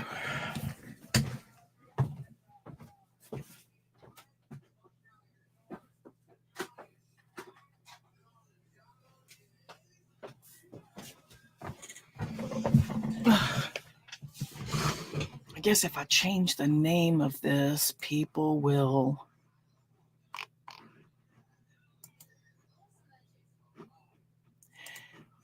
be interested.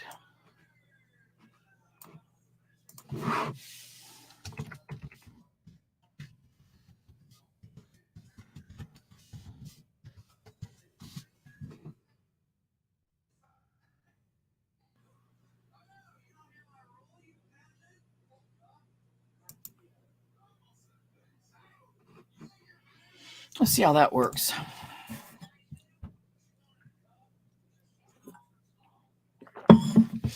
I know that the nighttime for this community, the nighttime is when people go to side chats. I'll reserve I don't have time. I live. I have life.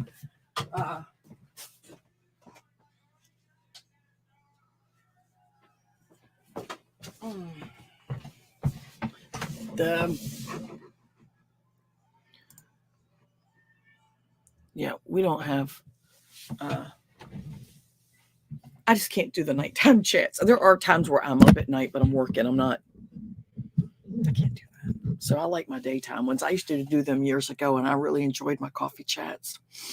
I didn't get much work done during the day, but I enjoyed my chats.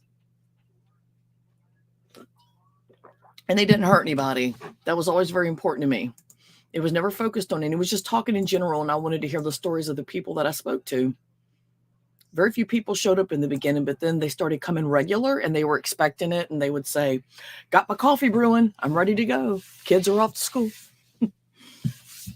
Worked really nicely. I enjoyed it a lot. And I would sit outside. I'd do it from outdoors because it was beautiful outside.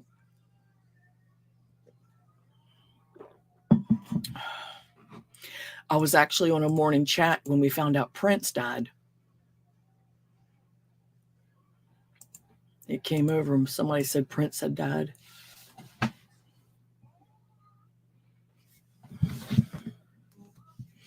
I missed my snipe again. God damn it.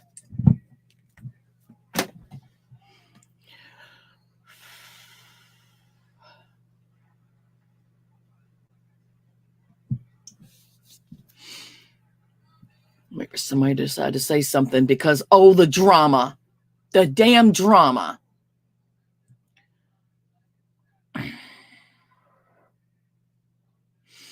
A Russian soldier surrendered. Ukrainians gave him tea, food, and let him call his mother on video. Look at that. I love it. I swear Putin is just such a piece of shit. He's got these people doing this shit, and they're doing it out of loyalty to Russia, not to him.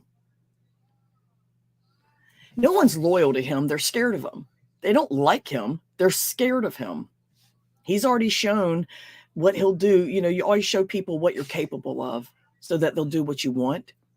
I mean, we all know people like that, don't we? We all know people like that in our lives. Those are the people you remove from your life, unless you're that desperate for validation that you're willing to put up with it, you know? It's crazy. I don't need to be validated. I am validated. I'm validated every day that I wake up to my husband, my children, my grandchildren, my home, my car, my business, my agenda for every day, What's to validate? So when you see people hooking up with these, I'll hang with you out of fear and because I think you're cool because I'm that boring. Those are the options. These people are either scared or they're boring and they think the people they watch are just so exciting. Like, that's exciting. You really have sheltered yourself. I think we'd all be shocked to see some of these people if they ever came on the camera, the side chatters and stuff. It's like, ooh, really? That's you? You won't even show your ankles, but you're on here dropping F-bombs. Okay, schoolmarm.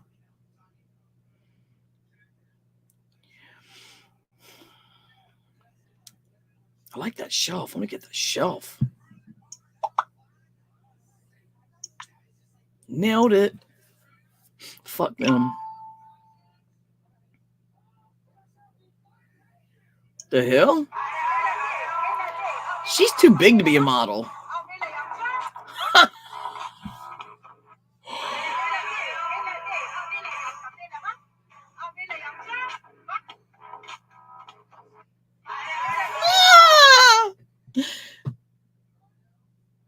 They really should have put chain on that. They put rope up there. They knew that shit was going to break.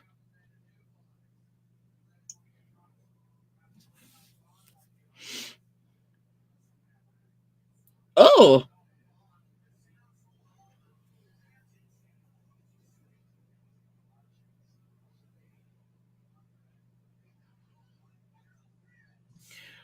What kind of fucking snake is that? That's crazy. Oh my God. I'm going to share that on my Facebook feed publicly. That is crazy. Yeah.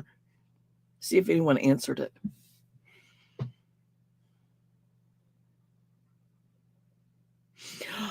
It is. It's a blue heron with a fish in its mouth. Oh, they're right. It is. It looks like a snake. That's crazy. I done been block to block in Crocs and socks. Bounce in the whip, cock the block, then drop the top. It's gonna be a long day if you watch the clock. You can either put your hands down or box the.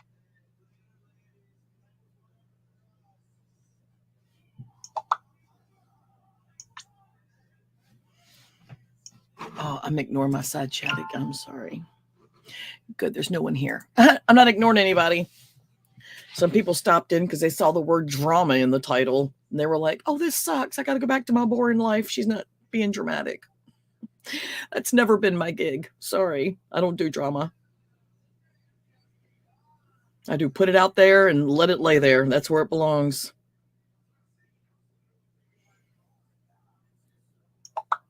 Yes, you do need a lobotomy. I've known you for a long time.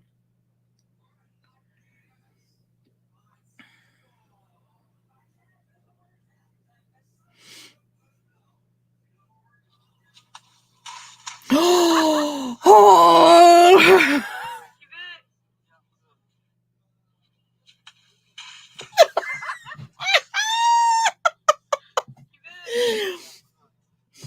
I'm thinking of starting a stream where we all just sit around and watch funny video clips when they make the compilations. They're very funny.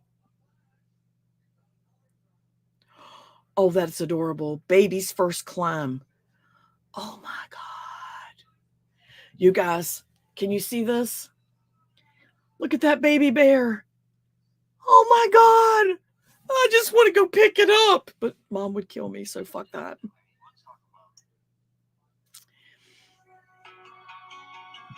I'll take a hard pass.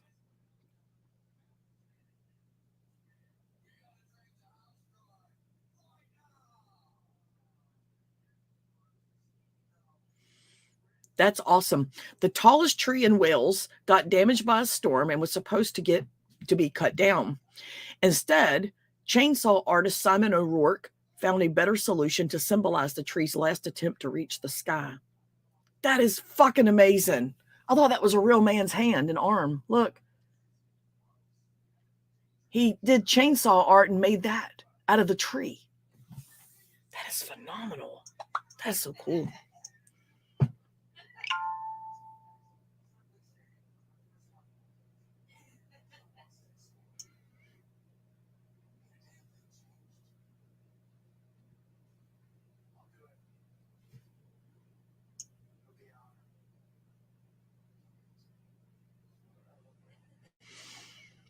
What band blew your mind the first time you heard them? Oh, that's an easy one. Fox. Blew my mind. Blew my mind.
Oh.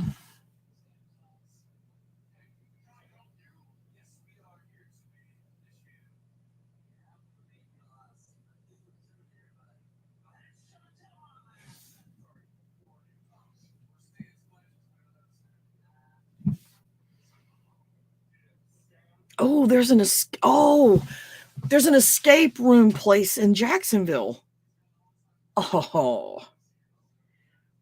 Fuck yeah, I'm gonna share this with Doug. Oh my God. I bet the boys would enjoy that too.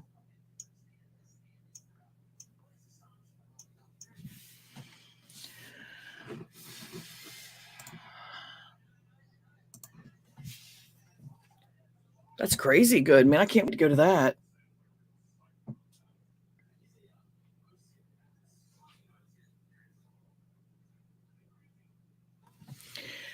Can I send myself a link and then just click it and be on the phone on this? I don't know. Let me see. I don't remember. Invite. There we go. Copy it. And then I will put it.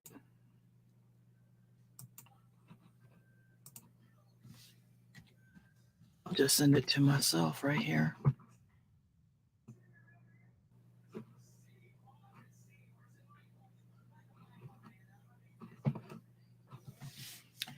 Really? Oh, Facebook's not loading at all. Oh, the drama. Facebook won't load. I don't get it. I don't get it. I don't get it. But that's good. I'm glad I don't get it. It's really a good thing that I don't get it, because that means I don't relate. And that's also a good thing. That's also a very good thing. Only me. Post.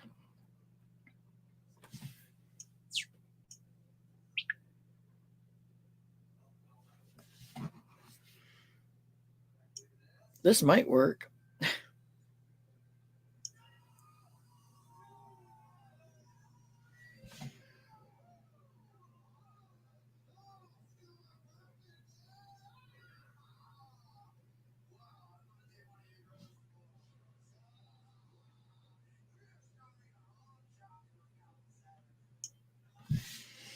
I'm sure I have Chrome. Why is it not letting me use my own Chrome?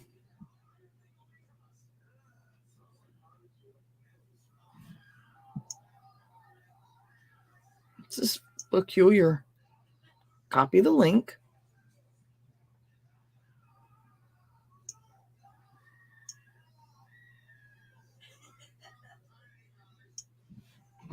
This might work.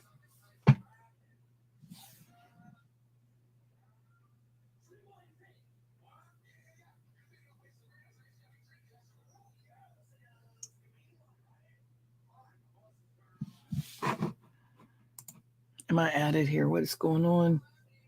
Hi, Honor? I guess Honor.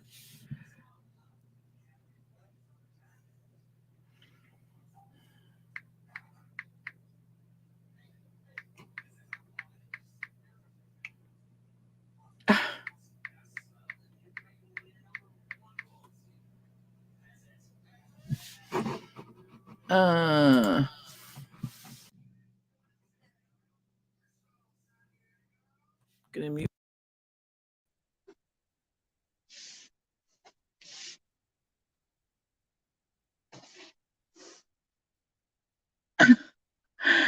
I can't believe it worked. Can you hear me?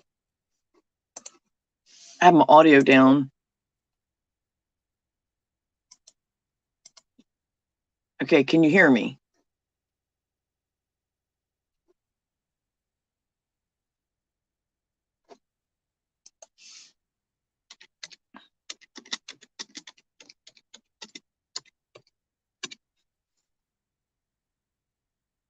I gotta go in there and get something. So I thought I'd take y'all with me.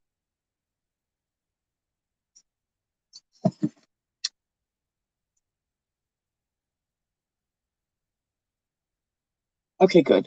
All right, I just needed to check. Oh, gosh.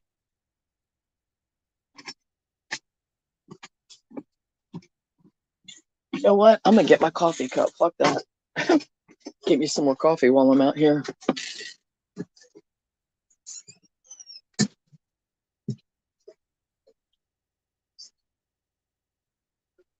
Look at all my media.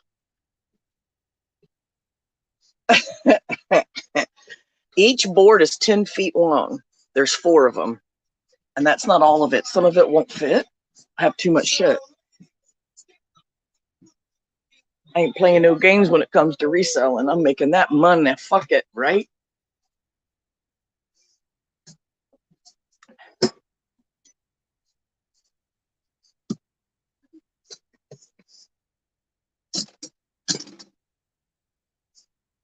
I don't see a side chat, so don't nobody get angry, okay? I see no side chat right now. I think Doug was trying to sabotage my diet because he knows I'm losing weight. And everybody on here knows over the years, every time I start losing weight, Doug starts bringing me snacks and sweets and junk food. Tries to sabotage. He's done it all my life. And he's been doing it on here over the years. So it's like, he brought a whole cake home, a sheet cake. He said, I saved, what was it, $14. How much did you, Maggie, how much did Daddy say he saved on that stupid sheet cake? He was so proud of himself. I think he said like, I can't remember, it was either $7.99 or $17. No, he only paid $5.99. He saved like $14 or some shit. $17. Yeah, it was a lot. I was like, what's your fucking point, dude? I mean,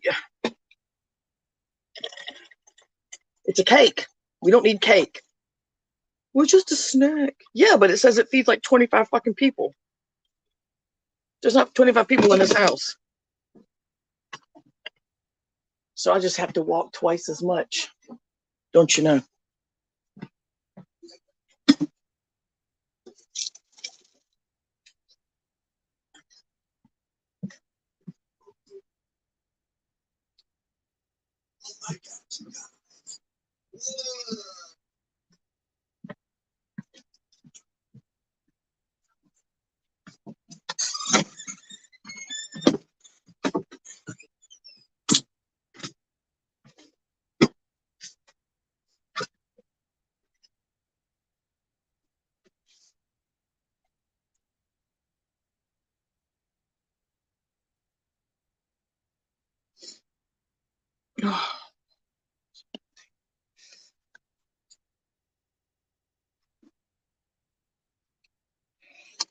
Okay, now I can see the chat. I'm really sorry about that.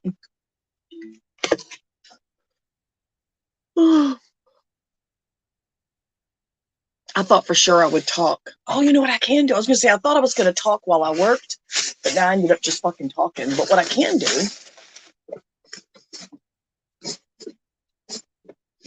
is, oh, that's going to cause echo. All right, I'm going to turn this mic off. Should I? Okay, now I've just got this mic on. I'm going to go get a VCR combo, and I'm going to put a new band on it while I'm just fucking sitting here. You know? That's what I'm going to do.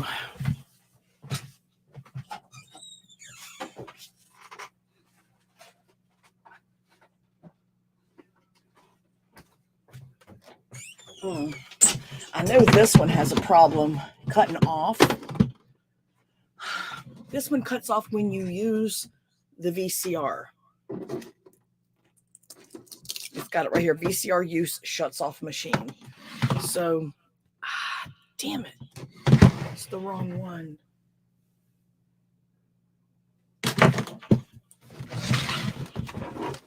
See? I've got a bunch of these.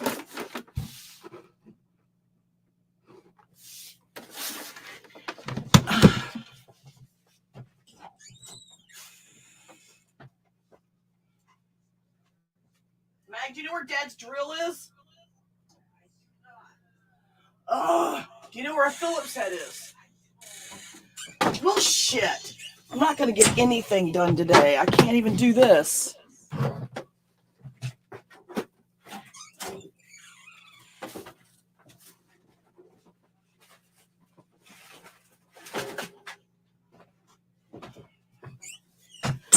I told him I need my own little setup with, all the tools that I'd need. But he don't listen. I'm going to have to go get my own. I'm going to use my own damn money and get it. I need a really small, just an around the house type setup with one of them little power drills with little screwdriver bits, all that shit. Because I got like I order the bands because we sell a lot of VCRs and VCR combos. And typically when they shut off like that, it's because they need a new band. If it's not that, then we just sell it for parts, I'm sure. But we haven't yet, but we're gonna. We're going to definitely sell them for parts if we have to.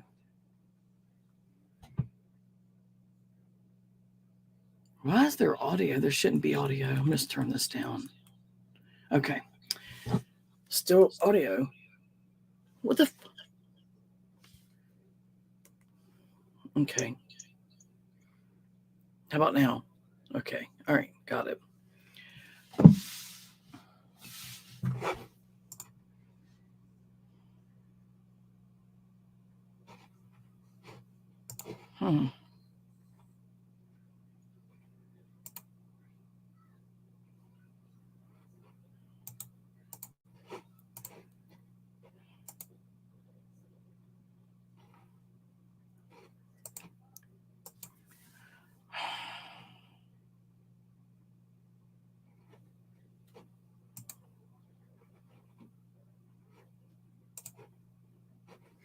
All right, so I don't know what I'm going to do. Oh, this is cute. Check this out. It was so dirty when I got it. I should have taken a picture before it was 100% gray and furry. That's how much dust was on this thing. That's another way you can age something when you get it, even if they still make an item, but they also made it a long time ago. A lot of times the quality will give it away if there's no brand name, no code to go by, no numbers, no model. With this, wasn't quite that easy. There's an old world cultural art form where they carve shells. They carve out the shells and they make this amazing little scenery. See a little scene? It's beautiful. I don't think this is real shell. It's hollow. It's inside you can squeeze it, you can feel it's hollow. So this was more than likely mass produced in a factory where people just make a ton of these at a time. And it was for tourism. You know what I'm saying? But still very long ago.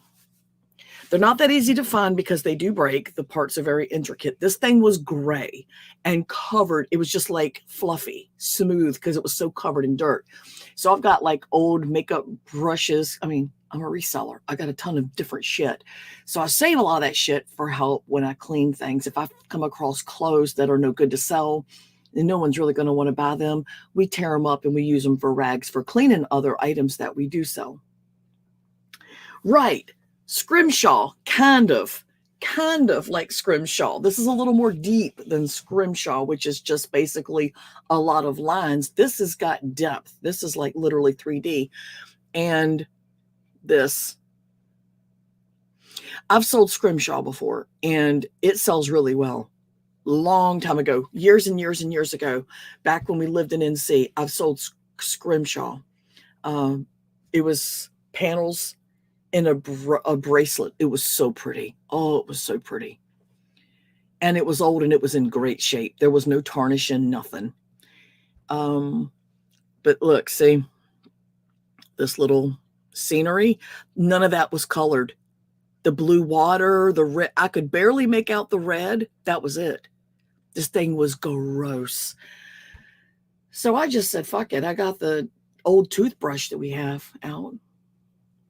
And in my little kit of tools, and I cleaned it up. I'm gonna list it. They don't really sell. What the hell, right? I don't want it.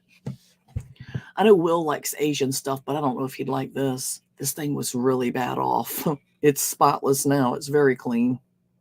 But I took that little eyeshadow brush, and it's really firm. I cleaned all that, and I was like, damn, there's color under there. This thing's nice. I think I might have paid a quarter, maybe 50 cents last weekend. Maybe. Basically, anything I sell it for, I'm going to make something off of it.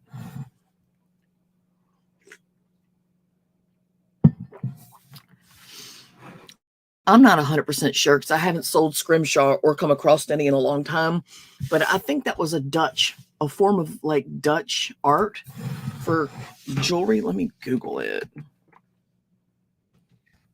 Who started Scrimshaw?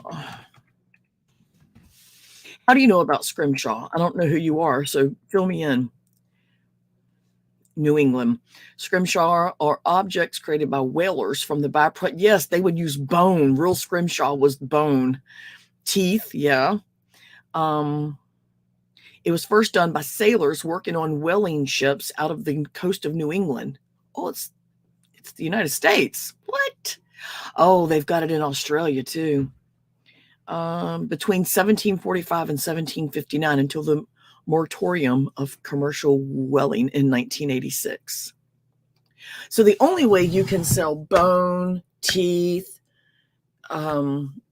body parts, or antlers or shit like that, or I don't know if it's changed any, but like ivory is if not antlers, but like ivory and bone from animals that are now you're not allowed to do that with, is if you can show that it's old, if it's vintage or antique. They won't let you sell new ivory on eBay for obvious reasons. The art of Scrimshaw. It's amazing to me how what people toss or donate, just a little cleaning is all it takes. Yeah. Scrimshaw scrollwork, engravings, and carvings done in bone or ivory. Typically, it refers to the artwork created by whalers engraved on the byproducts of whales, such as bones or cartilage. Yep. I was going to say something is gone. Oh, have you ever heard of hobo nickels? It's basically the same idea. It's just art on a nickel that the hobos used to do. Hobos used to, in the train yards, they would carve nickels. Hobo nickels. And there's a guy that was well known in the nickel community.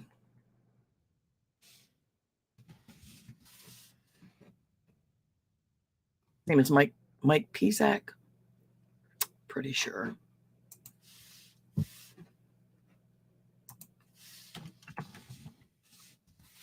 Pretty sure that's his name, Mike Pizak. Yeah. And he's a friend of my uncle's.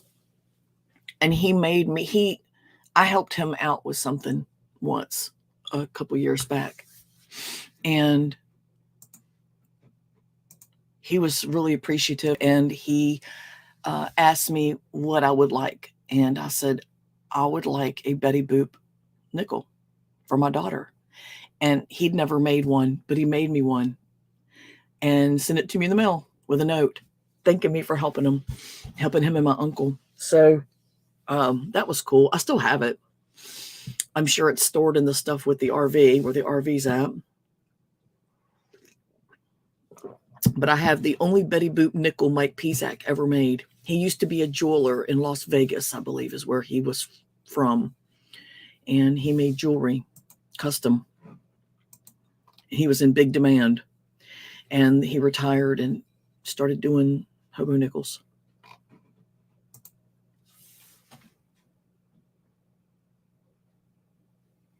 You should look it up. Hobo nickels, really cool. They used to call him the hobo nickel guy. That's what they used to call him. Let's see.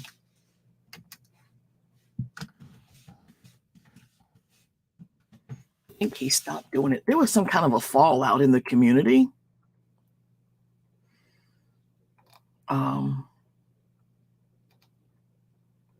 The hobo nickel community, and a lot of them don't talk to each other anymore. It's really weird. Hobo nickels are still made now, but the ones that have real value are the ones that were original. The hobos would make on the train yards.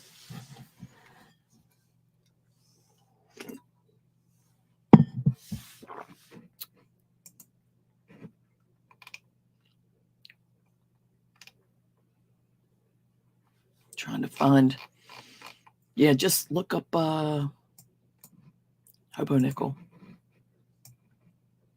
Some of them go for outrageous amounts, or they used to. I haven't looked on eBay in a while, but I know some of them used to go for crazy fucking money. I mean, crazy money. You could spend $2,000 on two of them. It's crazy. But you should see some of the art, you know? Like,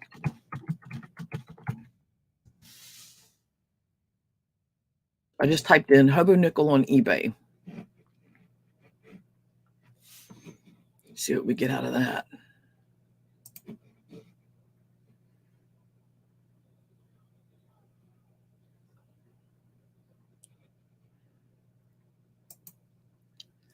All right, let's go to completed and see what people are spending on these things. Oh my God. Hold on. This computer, I'm getting ready to switch it out. It's the one we got from the church sale. It's a good computer for basics. I'm gonna let the kids use it in there, but it's kind of slow. Here's one. $1,951. I don't know if you can see that. Look at the price. That's sold. 11 bids. I'm telling y'all, man, there's some money. But it's an art form. 1,800, 1,600, 1,200.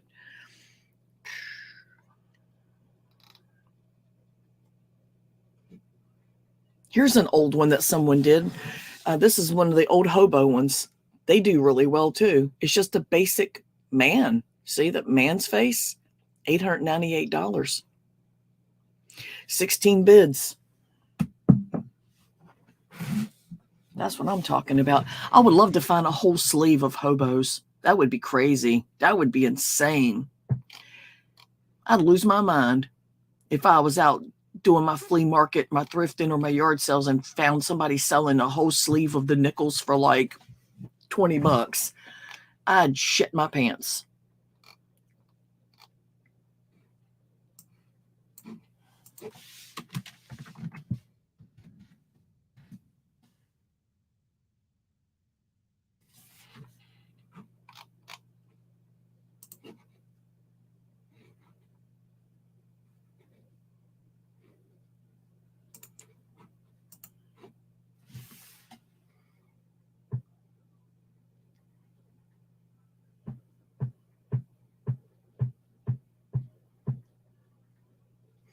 Tell me about yourself. I don't even know if I'm saying your name right. Honor? Honor. I'd say Honor. H-A-H would be Ha. Honor. Who are you? Ooh, ooh, ooh, ooh.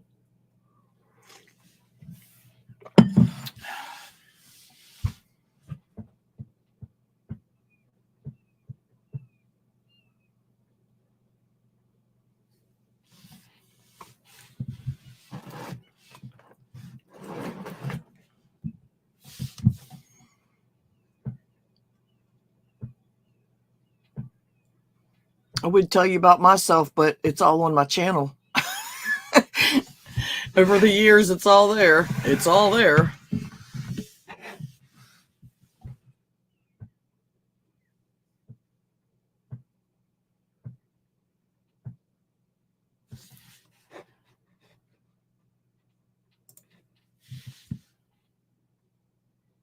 $59 mil, single, Iowa. Iowa, what's there? What's life like there? Because we're looking to buy something. I've been hitting around about buying a home and getting out of this mobile home and getting out of this mobile home park. Not that it's bad here. It's definitely not. This is a great community. But it's getting tight, you know, with my daughter and my grandsons here now, and they're not leaving. They're staying, and we need to get a duplex or something with a big garage that we can convert into a small home for just me and Doug and let them have the house. And he keeps kind of dodging it. And finally came into my room last night and said, because I've been window shopping like crazy in Ohio and in Pennsylvania. We looked in, I found some places in Michigan, but Michigan's kind of, I don't know, everywhere that I've looked in Michigan, it's just it's grungy. Like Dearborn, Detroit, all the outliers, everywhere I've looked, you know, the house looks great for the photos, but then you look at the surrounding area and you go to Street View and you kind of walk through the neighborhood and you're like, oh, that's very deceptive. So not so much Michigan, but Ohio and Pennsylvania. And what was the other one? I can't remember. It was another state, but Ohio was probably the main one that we looked at. I looked at Utah. Can't remember. But anyway, he came in the room and said, well, I guess we're going to have to get on up out of here, woman. I said, get out of here. Where? Where are we going? He said, no, I mean move. I went, how? He said, like you were saying, sell it all. Sell it all. Take the money we've saved up and get something. Get it? We got to go. I said, well, what changed your mind? He went, this place is too small. I was like, you think? You sure? You think? So I'm really glad that he's now on board. He was like, I don't know how we're going to do it. I don't know how we're going to do it.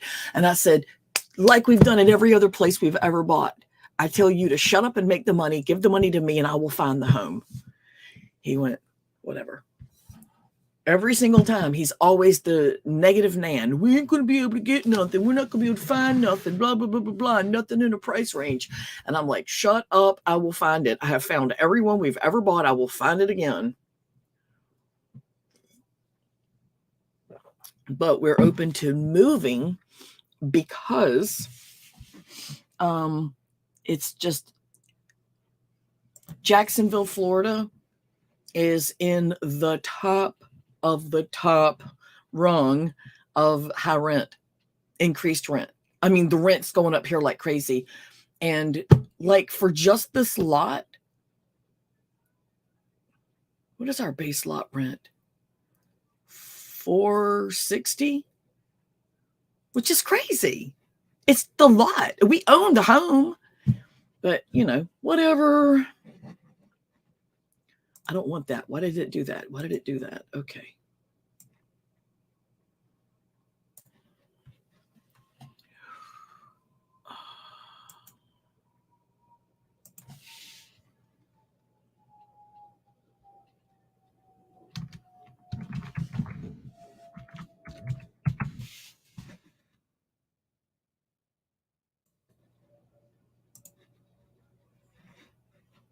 But I found, like, I would find homes and I would send Doug the link. And I would be like, dude, look at that house. I found a house. It was right outside of Cincinnati or Cleveland. I can't remember which, but it was like not in those. It was like on the outskirts. Nice neighborhood, just your basic average, no, walk the streets. It's beautiful. And this house had the most beautiful, lush green backyard with these amazing shade trees, fenced in, big deck on the back, refinished hardwood floors, big walk-in attic, second story, first story, and a basement. That was almost completely refinished. And I was like, Doug, this house, if you put it in Florida, you're looking at around $450,000. This house is $149,000. I fell absolutely in love with this house. I was like, I'm willing to relocate to Ohio for this house. Get me this house. But it won't a week after that, it was pending. We weren't ready to move anyway. Doug was not on board yet.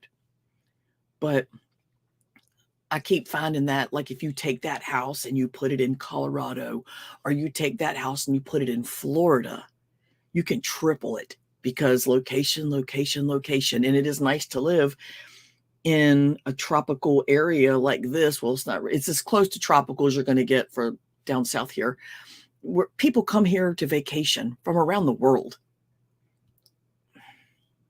We don't have time to go to the beach anyway. We're always working. So it's pointless to be here, you know. Can't afford anything. You go to buy a home, and before you can even call a real estate agent about it, an investor swoops in and pays in cash.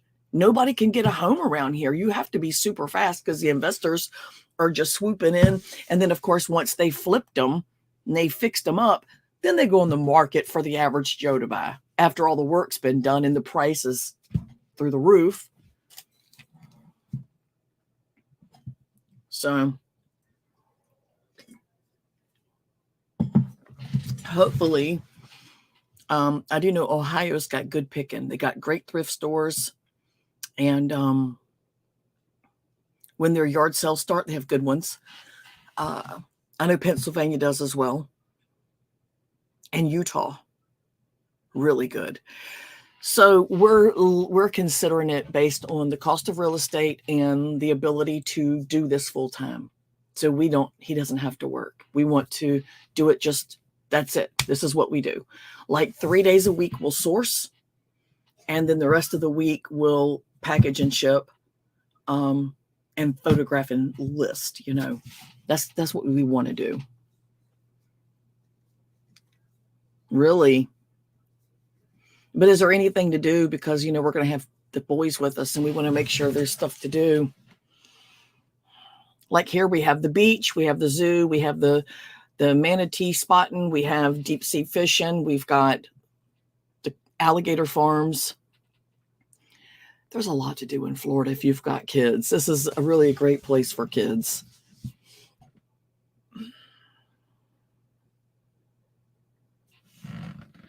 $30,000 to $70,000. Holy shit. And, you know, for a while, years ago, when our son moved to Canada, for a few years after that, we wanted to move closer to him, but stay within the U.S. So we looked at Washington State. Those places up there are grungy. They got that old brown, like most of the places in Washington State that I saw for sale were rickety and old, and they just looked gloomy and outdated. I don't know if it's a thing there. I told Doug, I said, maybe it's because they have so many fires. They don't see the point in fixing up their homes when it has a chance of burning down at any time. I don't know. But all the places in Washington State were just so grungy, and they wanted a fortune. Like somebody had like 1/3 of an acre of land.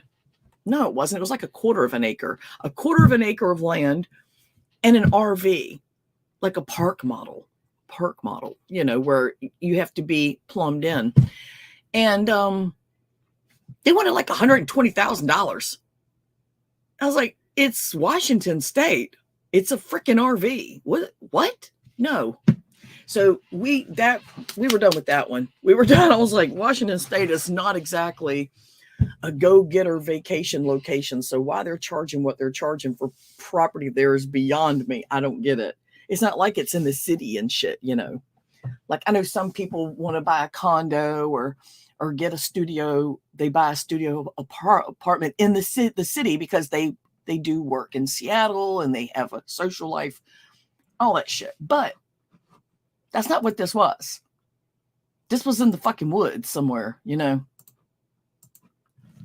That makes no sense. Schools are important. Homeschooling is not an issue. If we have to homeschool, we will. I did it. And if it's me and my daughter and nobody's working outside the home, we're all working in the home. Homeschooling the kids is not an issue at all. And if we're doing reselling full time, there's enough money coming in that we could actually get them with the online schooling, you know, where they just log on and do their schooling online. That's not an issue at all. I'm tempted to do it right now while they're here, but they like school. So I don't really want to do that to them.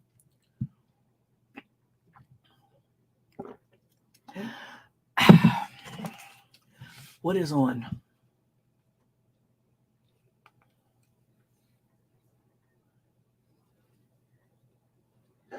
Hey, Courtney. Shh. Can you face that way?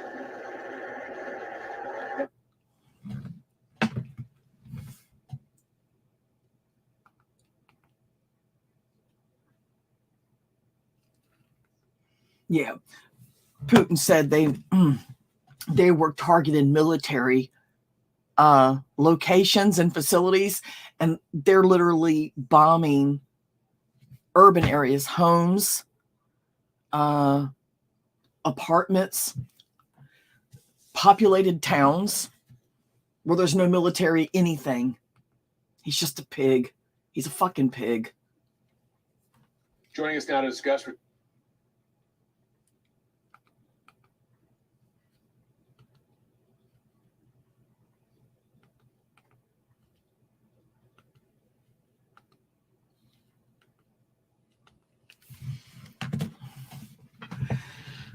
So what do you do with yourself, Honor? And if I'm saying your name wrong, you can let me know. What kind of stuff do you like to do? I think you figured out by now I like to sell and make money.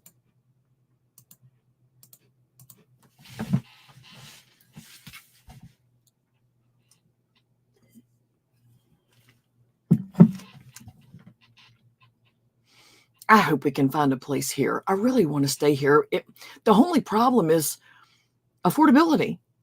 It's just, you'll never get out of these homes right now that they're selling for the prices they're selling them for. You'll never get out of them what you've put into them for what they're charging for them, because this is all going to come to a head, and that's going to be it. The market's going to stabilize, and the value's just not going to be there. Fishing, I haven't been fishing in so long. I went Mother's Day this past year. Me and Doug did.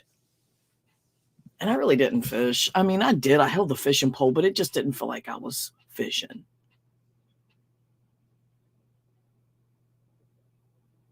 The boys like to go fishing, but now that they're back, we'll be doing a whole lot more. This summer won't be like it was this past year. I didn't really do much because the boys were gone and I missed them. I didn't go to the beach. I tried, and then I was just like, I don't want to be here. I'm not going to sit here and watch other kids play. I want my kids here, and if they're not here, I don't want to be here. So we'd pack it up and leave. But this year, we're going to get our membership back to the zoo. I have a membership. I have all their cards, but we'll get our membership back to the zoo. I think we're going to do what is that? It's not the Kummer Museum. It's the other one for kids. But anyway, we'll get the Children's Museum and then the other one that I can't remember the name of. They got memberships for all of those, and they have art classes and stuff, and Aaron loves art. I got him an art kit for Christmas. Santa Claus did. He painted me a picture. Here it is. I got him little teeny I got him because he's never painted before, but he painted me this. I got him these little teeny squares. I got them off of Amazon. I was like, oh, I'm so proud. See it? Yeah, just trial and error, trial and error. He'll get better every time he does it. I'm moving when Mom passes to a 420 friendly state. Just take her with you.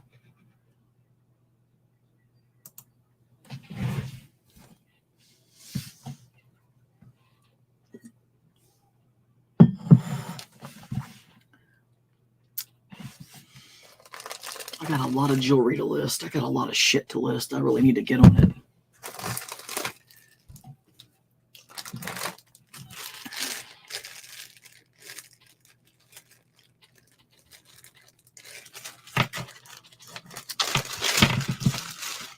This is a 420 friendly state. Florida is. I told Doug it's pointless to own the home if the lot rent just keeps going up. Every year they add another $50 to the lot rent, $35, $50. What is like? Stop.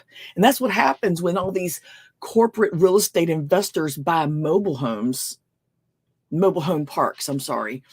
And then it becomes a do what the market's doing. The market's raising, so we're going to raise. And the mom and pop mobile home park is a thing of the past. You just don't see them anymore. It's all corporate investors. There's never one owner. It's a corporation, and there's a bunch of people making the decisions, and they agree on shit and vote on shit, and you're just another dollar coming in, you know? They don't care if you get mad and you leave and you don't want to stay here because the rent's going up, because they know there's going to be somebody right behind you that'll be happy to pay it because the rent everywhere else is outrageous. A 2-bedroom apartment in my zip code right here, not even at the beach, but in my zip code, a 2-bedroom apartment, 2 bedrooms and 1 bathroom. And these apartments are small. You can look at like $1,300, $1,400 a month for a 2-bedroom apartment. And not even a big one, small. Screw that. Investors bought 3 parks here and tripled the lot rent. That's awful. It's awful. And everyone saw it coming. They did that documentary. It was on YouTube years ago called Trailer Park Millionaire. And it was about that. It was about when the real estate market was kind of going, not so sure it's going to work out. The same ones who used to invest in real estate for homes and flipping homes started talking about, well, you know, mobile home parks make pretty good. And then all of a sudden, you had all these people buying up the mobile home park. So they saw it coming long time ago. Oh, I'm sure. No doubt about that. Hi, Justin Hall. How are you doing? I can't see what this says. I'm only keeping this thing right here on in case I get up and leave the room again. I can take y'all with me. You'll be 18 on March the 3rd. Congratulations. Register to vote. I don't care who you vote for. Just make sure that your voice is heard. Register to vote.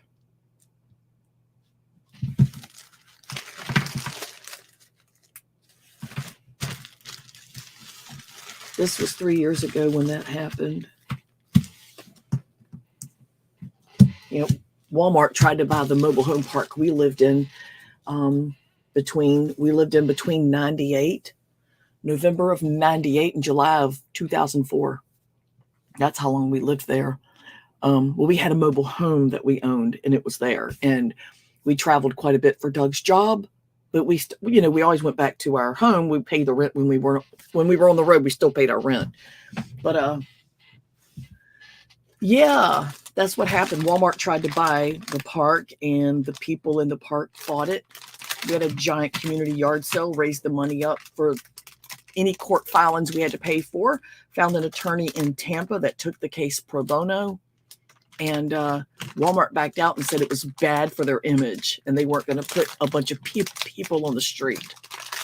And then they tried to do it again, but not to Walmart. They just tried to close it down. But when they do that, they're supposed to post. Well, that's when they try to sell it. They're supposed to post whatever it is, 30 days in advance when they're about to rezone a location. And they posted it, but they posted it 2 days or a day before the city council meeting. And they posted it at the entrance of the park behind the palm tree where you couldn't see it. It was on the palm tree, but behind the palm plant with the fronds going out. So when we took pictures of that and all of us went up to the median and we showed, yeah, they just put this up a couple days ago. And look at it. You can't see it. So they said, well, give them 30 days and then we'll see y'all again. So they got mad. They were like, these motherfuckers. But they posted it again all over the park that time. They could have posted it at the mailbox. They didn't. They didn't post it anywhere but right there at the entrance behind the trees. So lot rent here is around $400 or $500. Yeah. My mom and dad have a private lot. They own their home, but the lot they rent. Big lot. Like it's a private lot. And I think their lot rent's like maybe $300. Maybe. It's a private lot. And here I am living in a park and it's close to $500 and steadily going up every year. But the fuck was I saying? Oh well. I don't remember.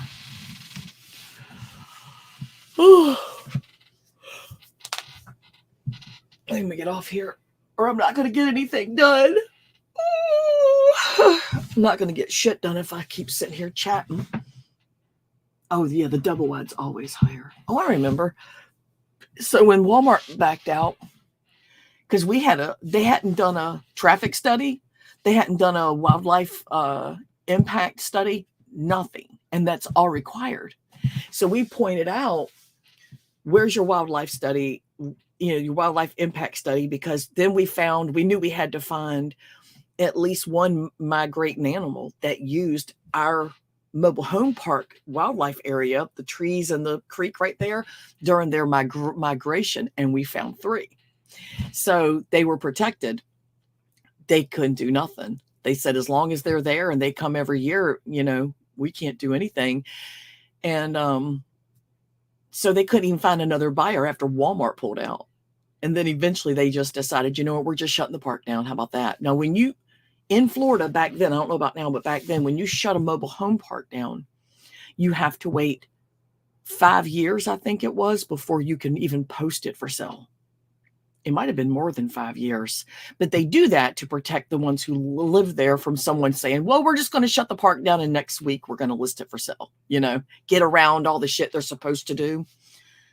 But the traffic report came back that Mayport Road could not handle the traffic flow for what they were trying to put there. Because the next thing they offered to put there was, they were like, yeah, we're going to build apartments there.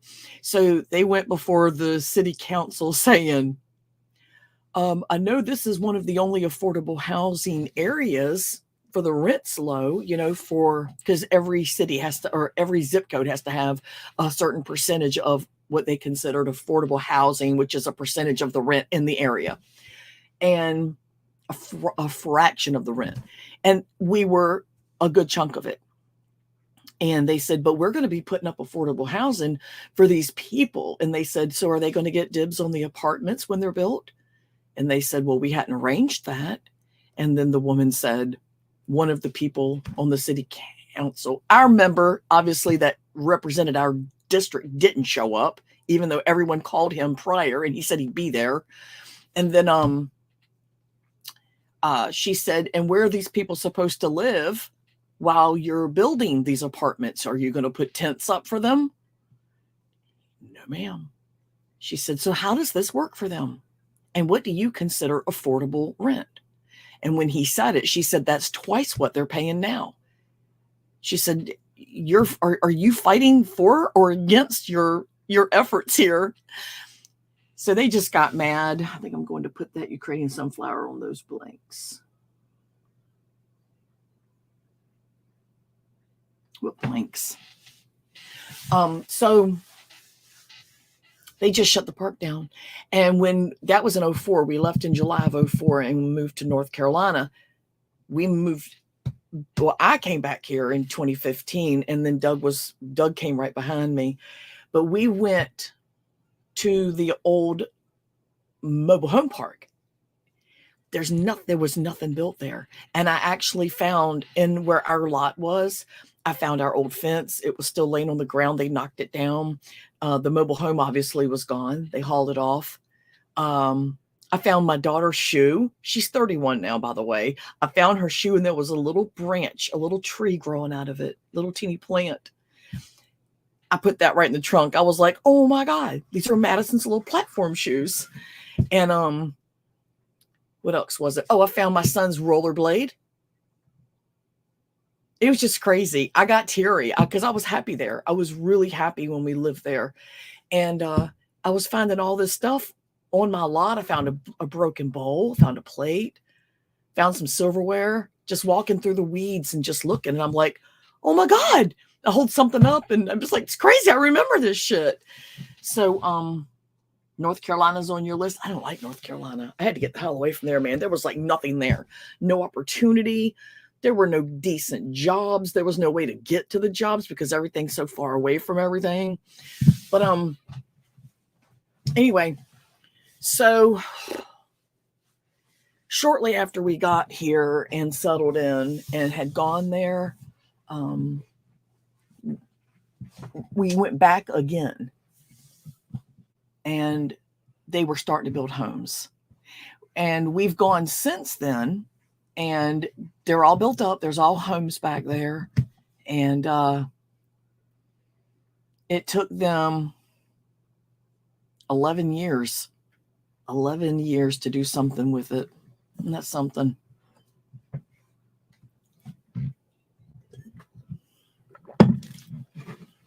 But I was really happy there.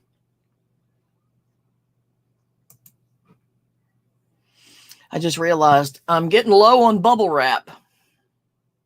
Doug needs to get on there and get us some American Bubble Boy. They ship it right to you.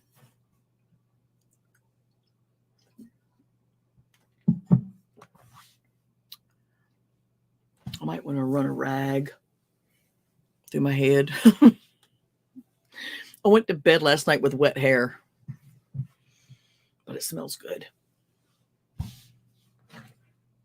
Smells like Garnier. No, Aussie. I got Aussie, the purple bottle.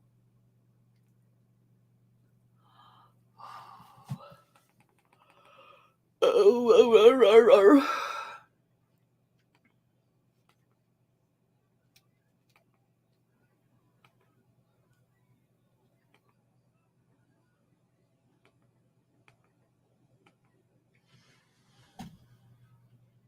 Oh my God. This guy that I watch, he deleted over 2,100 items from his eBay store. Oh my God. I guess he meant to. He just bought a house. He moved from North Carolina to Florida. He just moved like 2 weeks ago, maybe a week ago. So he had to move all his eBay stuff.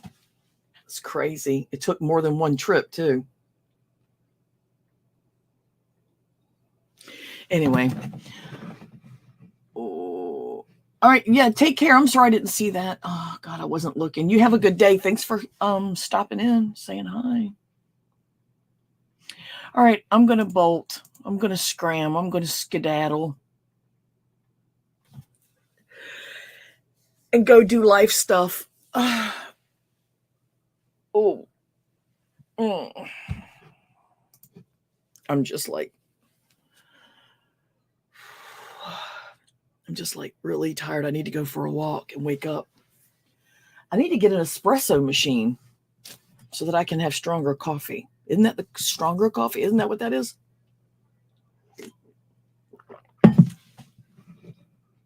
Bye, girl. Okay, y'all be good. Okay. All right. I'm going. I got to go to work. I got a life.